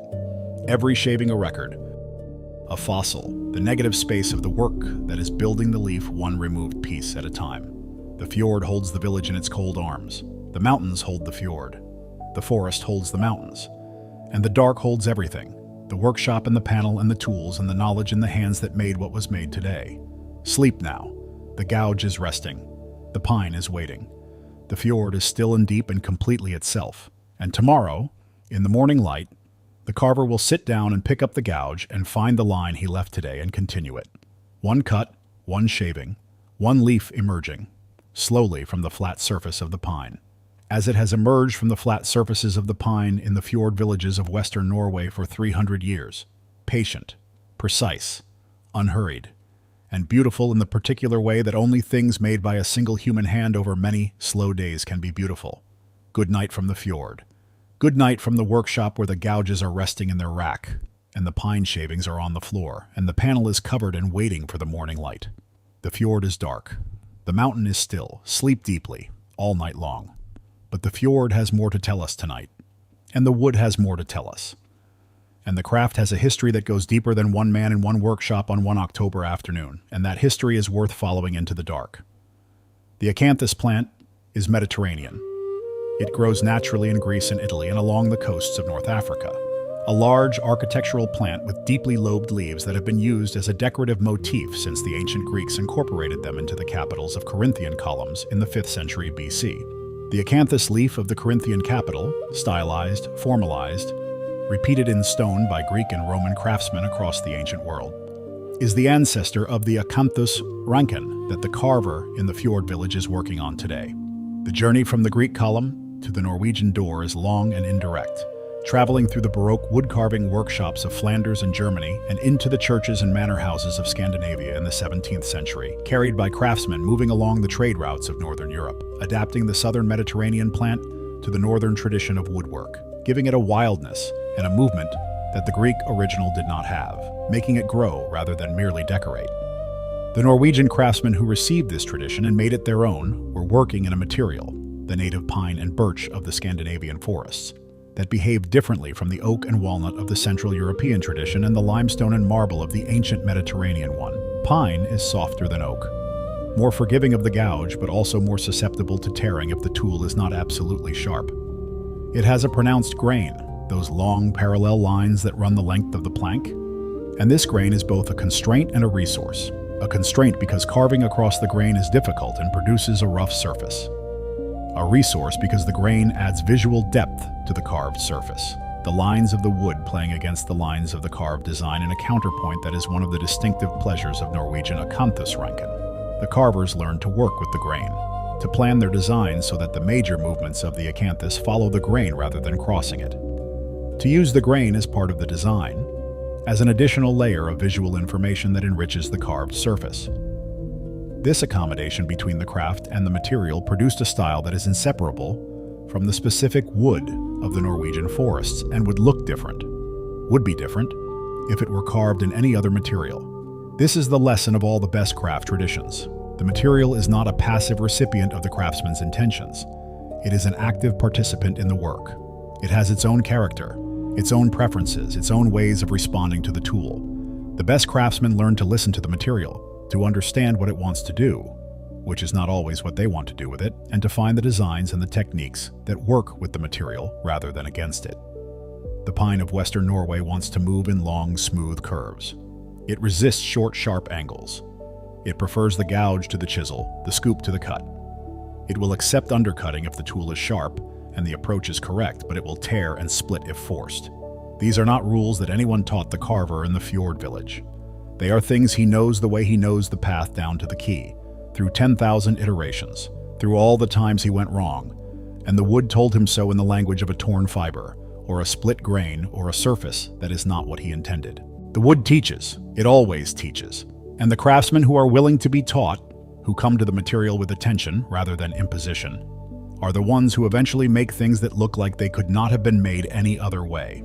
His workshop has been in the same building for 20 years. Before him, his father used the same space as a general woodworking shop, furniture repairs, boat parts, the small jobs that kept a Fjord village craftsman employed before the road came in 1962, and the economy of the village changed. When the son took over the space and began carving seriously, he was 32, returning from 7 years in Bergen, where he had trained under a master carver who had since died. He cleared out the general woodworking equipment and set up the specific arrangement he has now. The bench under the north window for detail work, the larger bench against the east wall for roughing out and panel work, the tool rack above the first bench, where the gouges hang in their order of curvature and size. The north window is important. North light, in the northern hemisphere, is the most consistent natural light available. It does not include direct sunlight at any time of day, so it does not shift dramatically in color or direction through the hours. It is the light that painters have always sought for their studios, and carvers need the same consistency for the same reasons. The surface of carved wood changes under different light angles, and a carver who works in shifting light will assess their work differently in the morning than in the afternoon, make corrections that turn out not to be corrections at all, introduce inconsistencies that direct sunlight was hiding, and the corrected north light reveals. He has carved everything in this workshop under the same north light for 20 years, the panels for the churches, the chairs, the carved headboard that his daughter commissioned for her own bedroom and that she says she has never slept as well before or since. as she does under the carved acanthus of that headboard, which he thinks is sentiment, but which he also thinks might be true. He has carved a door panel, not this one, a different one years ago, that is now in a house in Oslo, in the hallway of an apartment belonging to a woman who bought it from a gallery that had bought it from him. He does not know this woman. He does not know what she thinks of the panel, or whether she looks at it when she comes through the door, or whether she has learned to see past it, the way you learn to see past things that are always there. He hopes she looks at it, not every day, but sometimes. In the particular way that you look at something when you have just come home from a difficult day, and the familiar thing on the wall is there, exactly as you left it, exactly as it has always been, and you feel for a moment the specific comfort of permanence, of a thing that was made well and will still be there tomorrow, and the year after and the decade after that, unchanged, asking nothing of you, simply being what it is. That is what he makes. Not decoration, permanence. The specific comfort of a thing that will outlast the moment you are in. The fjord outside the workshop window has this quality. The fjord has been here for 12,000 years, since the last glacier retreated and left this valley drowned by the sea. The mountains on either side have been here for 1 billion years. Against that scale, a carved door panel made by one man in one workshop on one October afternoon is almost nothing. Almost. But not quite nothing. Because the carved panel is the only thing in that scale of time that carries a specific human intention, a specific human attention, a specific human choice about what is beautiful, and how beauty can be made from a flat piece of pine and a sharp tool, and the long patience of a dark Norwegian afternoon. The glacier did not intend the fjord. The fjord simply happened in the way that geological things happen, without intention, without attention, without the specific human decision that this curve rather than that one, this depth rather than that one, this surface rather than that one. The carver intends the leaf, and that intention, encoded in the pine and expressed in the form of the carved surface, will still be readable 300 years from now by anyone who picks up the panel and holds it to the light. This is what craft does that nothing else does. It puts human intention into permanent form. It says, here at this specific moment a human being chose this, and the choosing is as permanent as the choosing can be made, which in good wood, with good tools and good execution is permanent enough. The fjord is dark now, fully dark, the stars sharp above the eastern ridge, the water below them a mirror of black, holding their reflections perfectly still. The village lights are on in 4 of the 7 houses. The church at the end of the quay is dark. The carver is inside, eating the meal his wife has made. They talk about their daughter, who called this afternoon. They talk about the panel. He mentions the third lobe, the undercutting question. She says what she always says. You always work it out. He says what he always says. I know. And both of them understand that this exchange, which they have had 100 times about 100 different problems with 100 different pieces of carving, is itself a kind of craft. The craft of a shared life.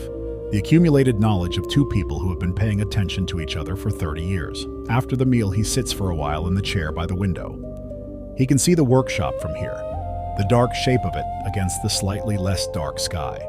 The panel is in there, covered, waiting. The gouges are in their rack.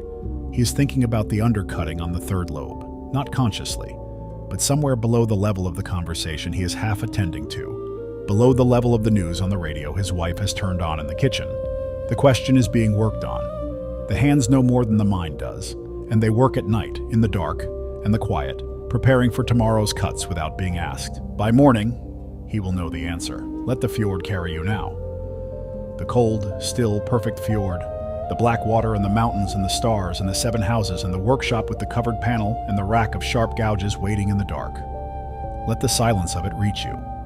The specific silence of a fjord village on an autumn night, where the only sounds are the very occasional creak of the boat at the quay and the very distant sound of a waterfall somewhere high on the eastern wall of the valley and the almost inaudible sound of the fjord water moving against the stone of the quay. The carver is going to bed. The panel is waiting. The pine shavings from today are on the workshop floor, each one the exact size and curve of the cut that made it. Each one a record of 1 moment of correct attention. Tomorrow, the light will come back to the north window at 9 o'clock. He will sit down. He will pick up the gouge. He will find the third lobe. And the undercutting will tell him what it needs. Sleep now. The fjord is still. The mountain is patient. The wood is waiting. And in the morning, the light will come again through the north window of the workshop and find the panel exactly as it was left, exactly as patient as everything in a fjord village learns to be, waiting for the hands that know what to do next. Good night from the fjord. Good night. The stars are above the eastern ridge, the water is holding them, and the workshop is dark, and the panel is covered, and everything is exactly as it should be, on a night when good work was done, and tomorrow, more will follow. Sleep, deeply, all night long. The fjord will still be here in the morning. It always is. 12,000 years it has been here, through the Stone Age and the Viking Age, and the Age of Sail, and the age of the road built in 1962. Through every winter and every spring, and every October afternoon, when the light left the workshop window at 3:17 and a craftsman covered his panel and went home. The fjord was here before any of it, and will be here long after, and holds it all in its cold, dark arms without effort, without thought, without anything except the simple permanence of a thing that has always been and will always be. Craft 7. Chinese silk threading in Suzhou. 4,500 years ago, a woman dropped a cocoon into her tea. That is how the story begins. Or at least that is how the Chinese have told it for 45 centuries. The legend of Lezu, empress consort of the Yellow Emperor, sitting in her garden beneath a white mulberry tree, her tea cooling in its cup, when a small white cocoon fell from the branch above and landed in the liquid. And as she reached to remove it, a single thread began to unwind from the cocoon in the warm water, running out across the surface of the tea in a line so fine and so continuous and so impossibly long that she sat for a long time and simply watched it. The thread she pulled from that cup, according to the legend, stretched the full length of the garden. Whether the story is true is beside the point. What the story contains is true. The discovery of silk was the discovery of a thread. A single, continuous natural filament produced by one small creature during its metamorphosis, so fine that it is nearly invisible and so strong that it has been the basis of one of the most valuable and most traded materials in human history for 4,500 years. That creature is the Bombyx mori, the silk moth. A small, cream-colored moth that in its adult form cannot fly and does not eat and lives for only a few days, long enough to mate and lay its eggs on the leaves of the white mulberry tree and then die. The caterpillar that hatches from those eggs feeds exclusively on mulberry leaves for approximately a month, growing from a tiny thread of a creature to a fat, pale caterpillar as long as a finger. Then it spins. The spinning takes 3 to 4 days. The caterpillar produces a single continuous thread of silk protein from 2 glands in its head, extruding it through a spinneret in a figure-8 motion, wrapping itself in a cocoon of overlapping loops of thread.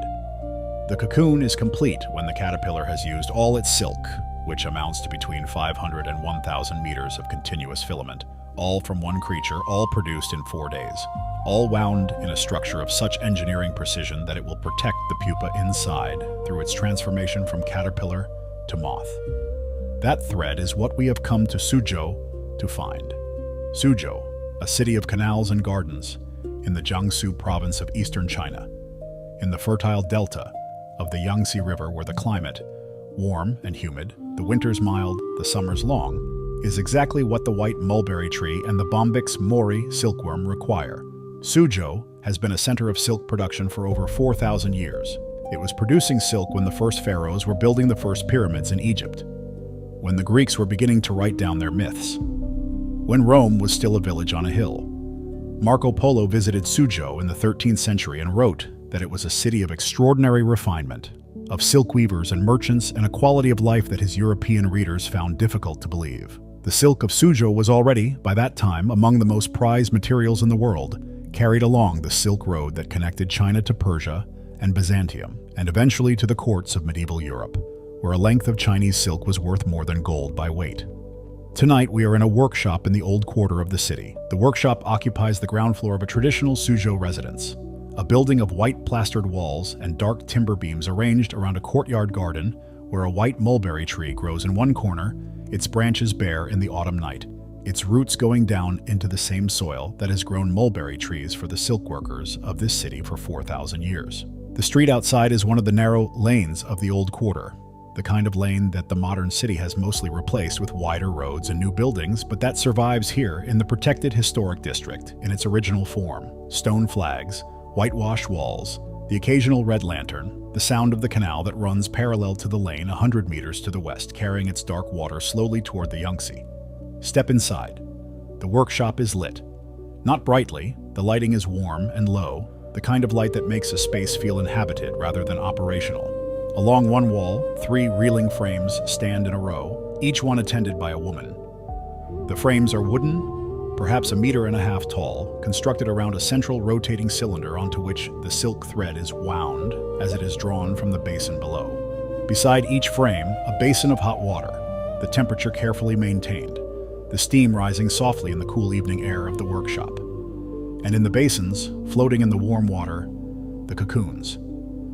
They are white, pure, unambiguous white, the white of fresh snow, of bleached cotton, of the inside of an egg. They float on the surface of the water like small, perfect eggs themselves, oval and smooth and completely sealed. There are perhaps 20 in each basin, bobbing very slightly in the current produced by the movement of the reeling frame above them. The woman at the nearest frame reaches into the basin with the tips of her fingers and finds what she is looking for: the end of the thread from one of the cocoons, located by a technique that requires a particular sensitivity in the fingertips. A sensitivity that is not natural but learned, built over months of practice until the hands can find the thread end in warm water, the way eyes find a familiar face in a crowd.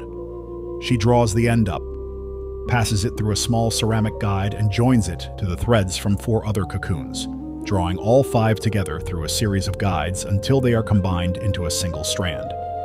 She sets the frame moving. The frame rotates.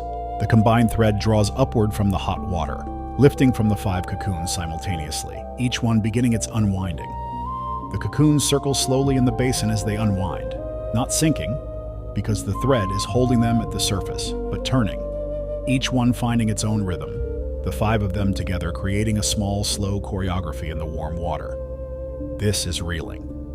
The process of unwinding the silk from the cocoons and combining multiple filaments into a single thread, strong enough to be woven. One cocoon alone produces a thread too fine to use, barely visible, barely substantial, more suggestion than fiber. 5 or 6 together produce a thread of usable strength, and this combined thread, wound onto the frame, is what will eventually become the silk fabric that the weavers of Suzhou will transform into cloth. The sound in the workshop is extraordinary in its quietness. The frames turning, a soft, continuous whir, like the sound of a small electric fan, but gentler, more organic. The thread passing through the ceramic guides, a sound almost below hearing, a whisper of friction. The water in the basins moving very slightly as the cocoons circle. These sounds together produce a texture of the air rather than a sound exactly, something that the ear receives as a kind of stillness rather than as noise, a quality of the room that is the opposite of silence but feels like silence feels. The 3 women work in a state of divided attention. Part of their awareness is on the frame, watching that the thread is feeding evenly, monitoring the surface of the basin for the moment when a cocoon approaches its end and a new one must be introduced. Part of their awareness is somewhere else, in the low conversation they maintain with each other in the dialect of Suzhou, a flowing exchange of words and pauses that has the same quality as the thread itself. Continuous, easily interrupted, easily resumed. When a thread breaks, and it does, inevitably, as the cocoon approaches the last of its silk and the thread grows finer and more fragile, the reeler reaches into the basin with the particular quickness of long practice, finds the end of a fresh cocoon's thread, and joins it to the break with a twist of wet fingers. The join is done in the same motion as the finding, and the frame does not stop. The thread continues without interruption. The join is invisible in the finished thread. It is one of the remarkable technical achievements of silk reeling, the ability to connect one filament to another in a join so seamless that it passes through every subsequent process of twisting, weaving, and finishing without being detectable. The join is not tied. It is not knotted. It is made by overlapping the wet ends of 2 filaments and relying on the natural adhesion of the sericin, the protein coating on the outside of the silk filament, to bond them as they dry. A join made correctly will hold for the life of the fabric. A join made carelessly will be a weak point, a potential break in the woven cloth, a failure encoded in the thread before the weaving has even begun. The eldest of the 3 women has been reeling silk in this workshop for 31 years. She began at 17, brought here by her mother who had worked at this same frame for 20 years before her. She has made perhaps 50 million joins in 31 years. The number is approximate and meaningless, and also not quite meaningless, because behind every length of Suzhou silk that has left this workshop in 3 decades is the accumulated precision of those joins, the 100,000 days of divided attention, the particular knowledge that lives in her fingertips and nowhere else. She is not thinking about this. She is thinking about her son who is studying in Shanghai and called this morning with news that was good news but brought with it the particular complicated feeling that good news sometimes brings.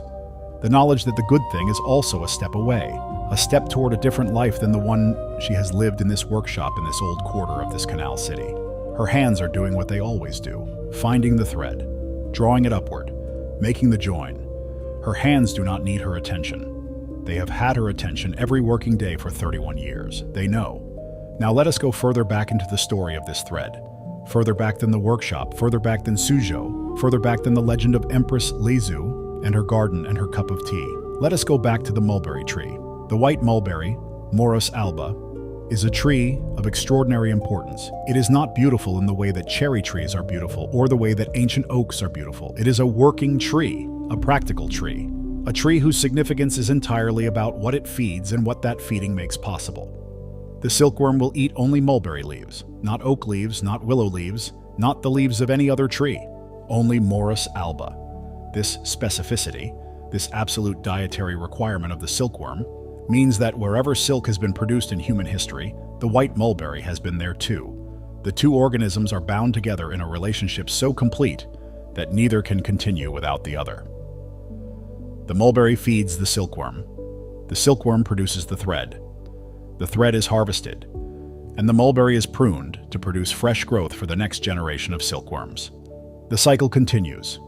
In the Jiangsu province of eastern China, the mulberry fields stretch across the landscape alongside the rice paddies and the fish ponds, and the farmers who tend them have been tending them for 4,000 years.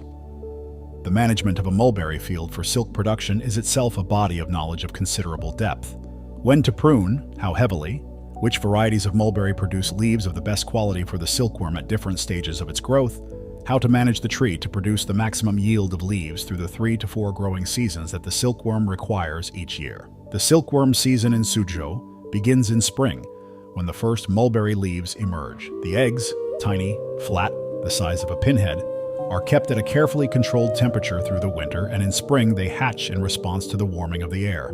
The tiny caterpillars that emerge are so small they are almost invisible. They are placed on trays of chopped mulberry leaves and they begin to eat. They eat continuously. The sound of a tray of young silkworms feeding is said to resemble the sound of rain on a tiled roof, a soft, continuous rustling that is the sound of 1,000 small jaws working through fresh mulberry leaves simultaneously. As the silkworms grow, the sound grows with them, louder, more substantial, the rustle becoming almost a roar in a room full of mature silkworms, each one the size of a finger, each one consuming several times its own body weight in leaves each day. Then the spinning begins. The mature silkworm stops eating. It raises its head and begins the figure-8 motion that will consume the next 3 days of its life. The silk emerges from the spinneret as a liquid protein. 2 proteins actually, fibroin and sericin, one forming the core of the thread and the other forming the coating, and solidifies on contact with the air. The silkworm continues without stopping, turning its head in the figure-8, laying down layer after layer of thread, the cocoon building around it from the outside in, the space inside shrinking as the cocoon walls thicken. On the 4th day, the cocoon is complete. And now the sericulturist faces a decision that has been faced by silk farmers for 4,000 years. If the cocoon is left undisturbed, the pupa inside will complete its transformation. The adult moth will emerge, and in emerging, it will break the thread.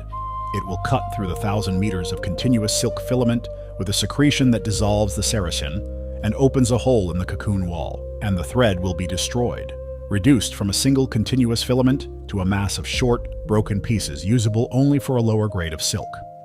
To preserve the thread, the pupa must not be allowed to emerge. The cocoons are placed in a chamber of hot air or steam. The heat kills the pupa. The thread is preserved. This is one of the aspects of silk production that gives some modern people pause: the killing of a living creature in order to harvest its product. The silk industry has developed over 4,000 years with this reality at its center, and the people who have worked in it have made their peace with it in different ways: through Buddhist ceremony, through the offering of thanks, through the acknowledgement that the creature's entire life exists for this purpose, through the acceptance of a relationship between human beings and the natural world that is not sentimental, but is not without respect. In the workshop in Suzhou, the cocoons that go into the reeling basin have already been through the drying process. The pupae inside are gone. What remains is the thread, 500 to 1,000 meters of it, wound in the perfect architecture of the cocoon, waiting to be unwound. The reeling draws it out, one thread at a time, one cocoon at a time, the combined filaments rising from the warm water onto the frame. The workshop filling with the soft, continuous sound of the work. Toward the end of the evening, the eldest woman's frame slows and then stops. She checks the basin. 3 of the 5 cocoons she has been reeling have reached their centers, the remaining thread too short and too thin to reel cleanly. She removes them, adds 3 fresh cocoons from the container beside the basin, finds the thread ends, makes the joins, sets the frame moving again.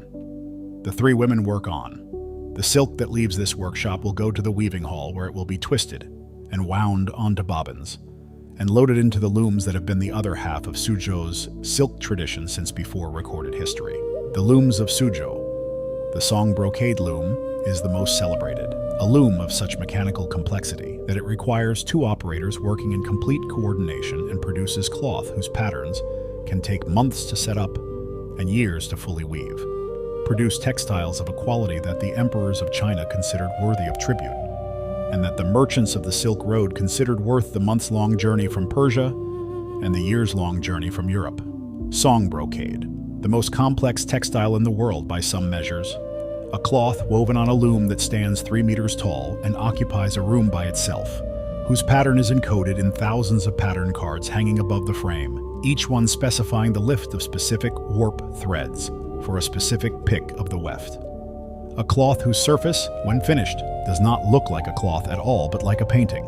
The figures and landscapes and flowers built into the weave itself, not printed on the surface, not embroidered after the fact, but woven, thread by thread, from the silk that was reeled in workshops like this one. The thread drawn from these cocoons tonight might become song brocade, or it might become the smooth, lustrous silk of a plain woven fabric, the kind of silk that is used for linings, for scarves, for the kind of simple garment whose quality is entirely in its material rather than in its pattern.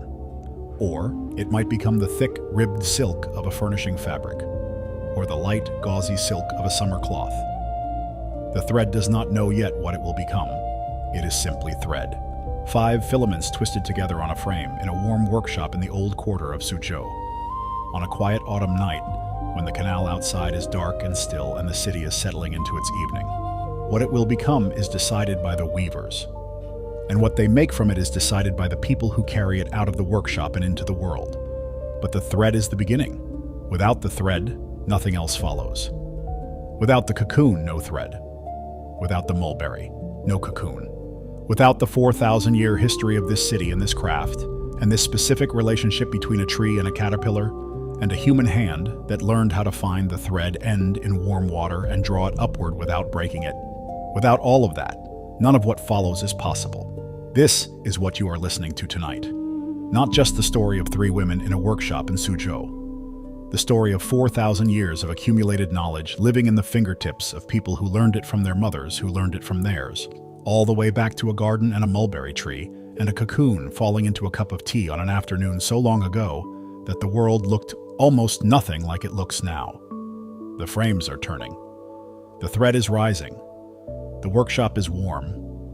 And the street outside is cool, and the canal carries its dark water slowly toward the river, and the river carries it slowly toward the sea, and the night carries everything. The workshop and the cocoons and the thread and the women and the canal, and the old city and the mulberry tree in the courtyard, in its enormous, patient, ancient dark. Let the thread carry you now. Imagine it. A single filament barely there, rising from warm water in a line so fine and so continuous that it seems more like light than matter, more like a thought than a thing, rising and winding and becoming, slowly, something. The frames are slowing. The evening is ending. The last cocoons of the night are giving their last thread. The eldest woman begins the shutdown. She covers the basins. She slows the frames to a stop one by one. She checks the thread on each frame, the accumulated silk wound in smooth, pale layers onto the cylinder.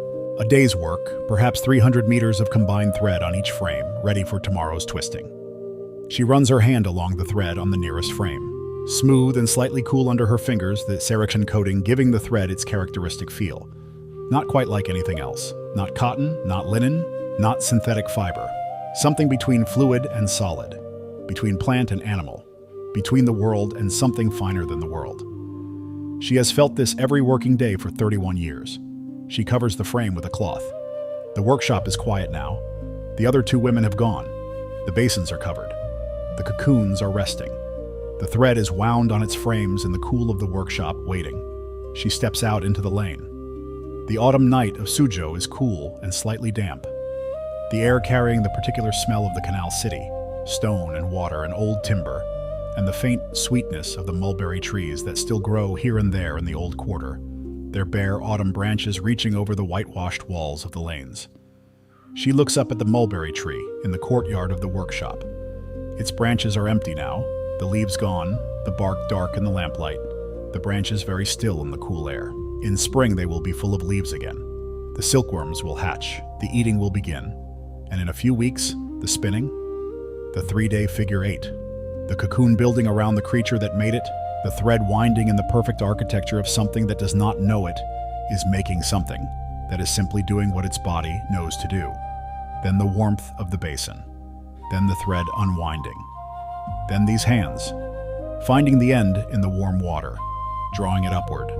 The cycle is as old as this city, as old as the mulberry tree in the courtyard, which is not the same tree, but is the same tree in the way that all the things that continue are the same thing.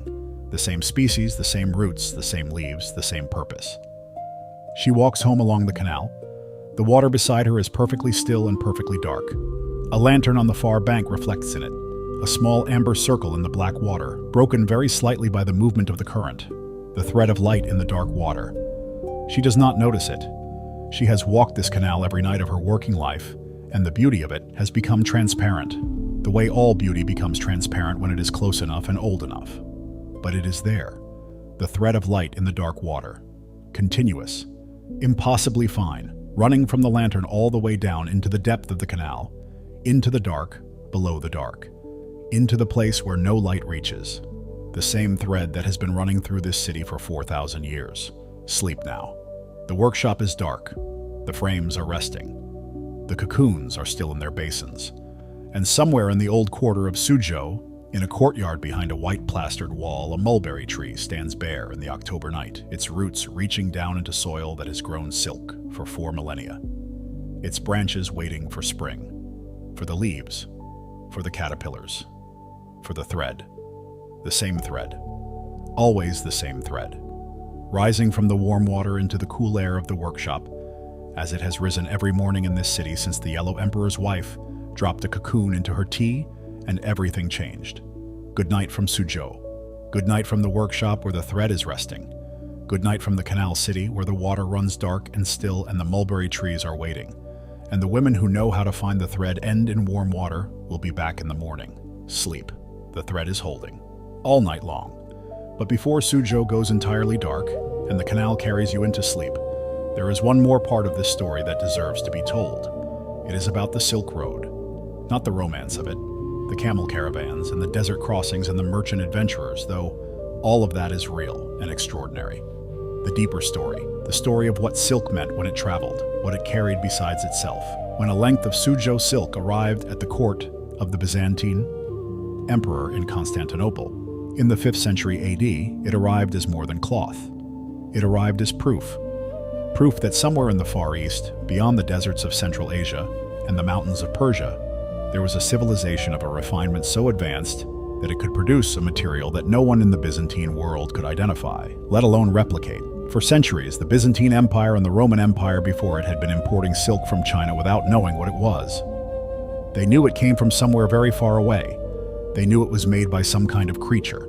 The Romans thought it was combed from the leaves of a special tree. Others thought it was some kind of mineral, a thread spun from stone. The actual truth? That it was the product of a caterpillar. A creature that was fed on leaves and produced a thread in its sleep. Seemed, when it was eventually learned, more incredible than any of the incorrect theories. The knowledge of sericulture, the art of raising silkworms and reeling their thread, was a Chinese state secret for 2,000 years. The penalty for smuggling silkworm eggs or mulberry seeds out of China was death. The Roman Empire tried repeatedly to discover the secret and failed. The Byzantine Emperor Justinian eventually succeeded in the 6th century AD when 2 monks smuggled silkworm eggs out of China hidden in hollow walking staves, a story so improbable that it seems invented and is apparently true, and delivered them to Constantinople, where they hatched and the Byzantine silk industry began. But by then, the Silk Road had been operating for 500 years, and the Chinese silk of Suzhou had been traveling along it in both directions. Not just cloth going west, but ideas and materials and techniques coming east. The road, a conduit for the movement of everything that human beings create when they are in contact with each other. Paper went west. Gunpowder went west. The magnetic compass went west. Porcelain went west.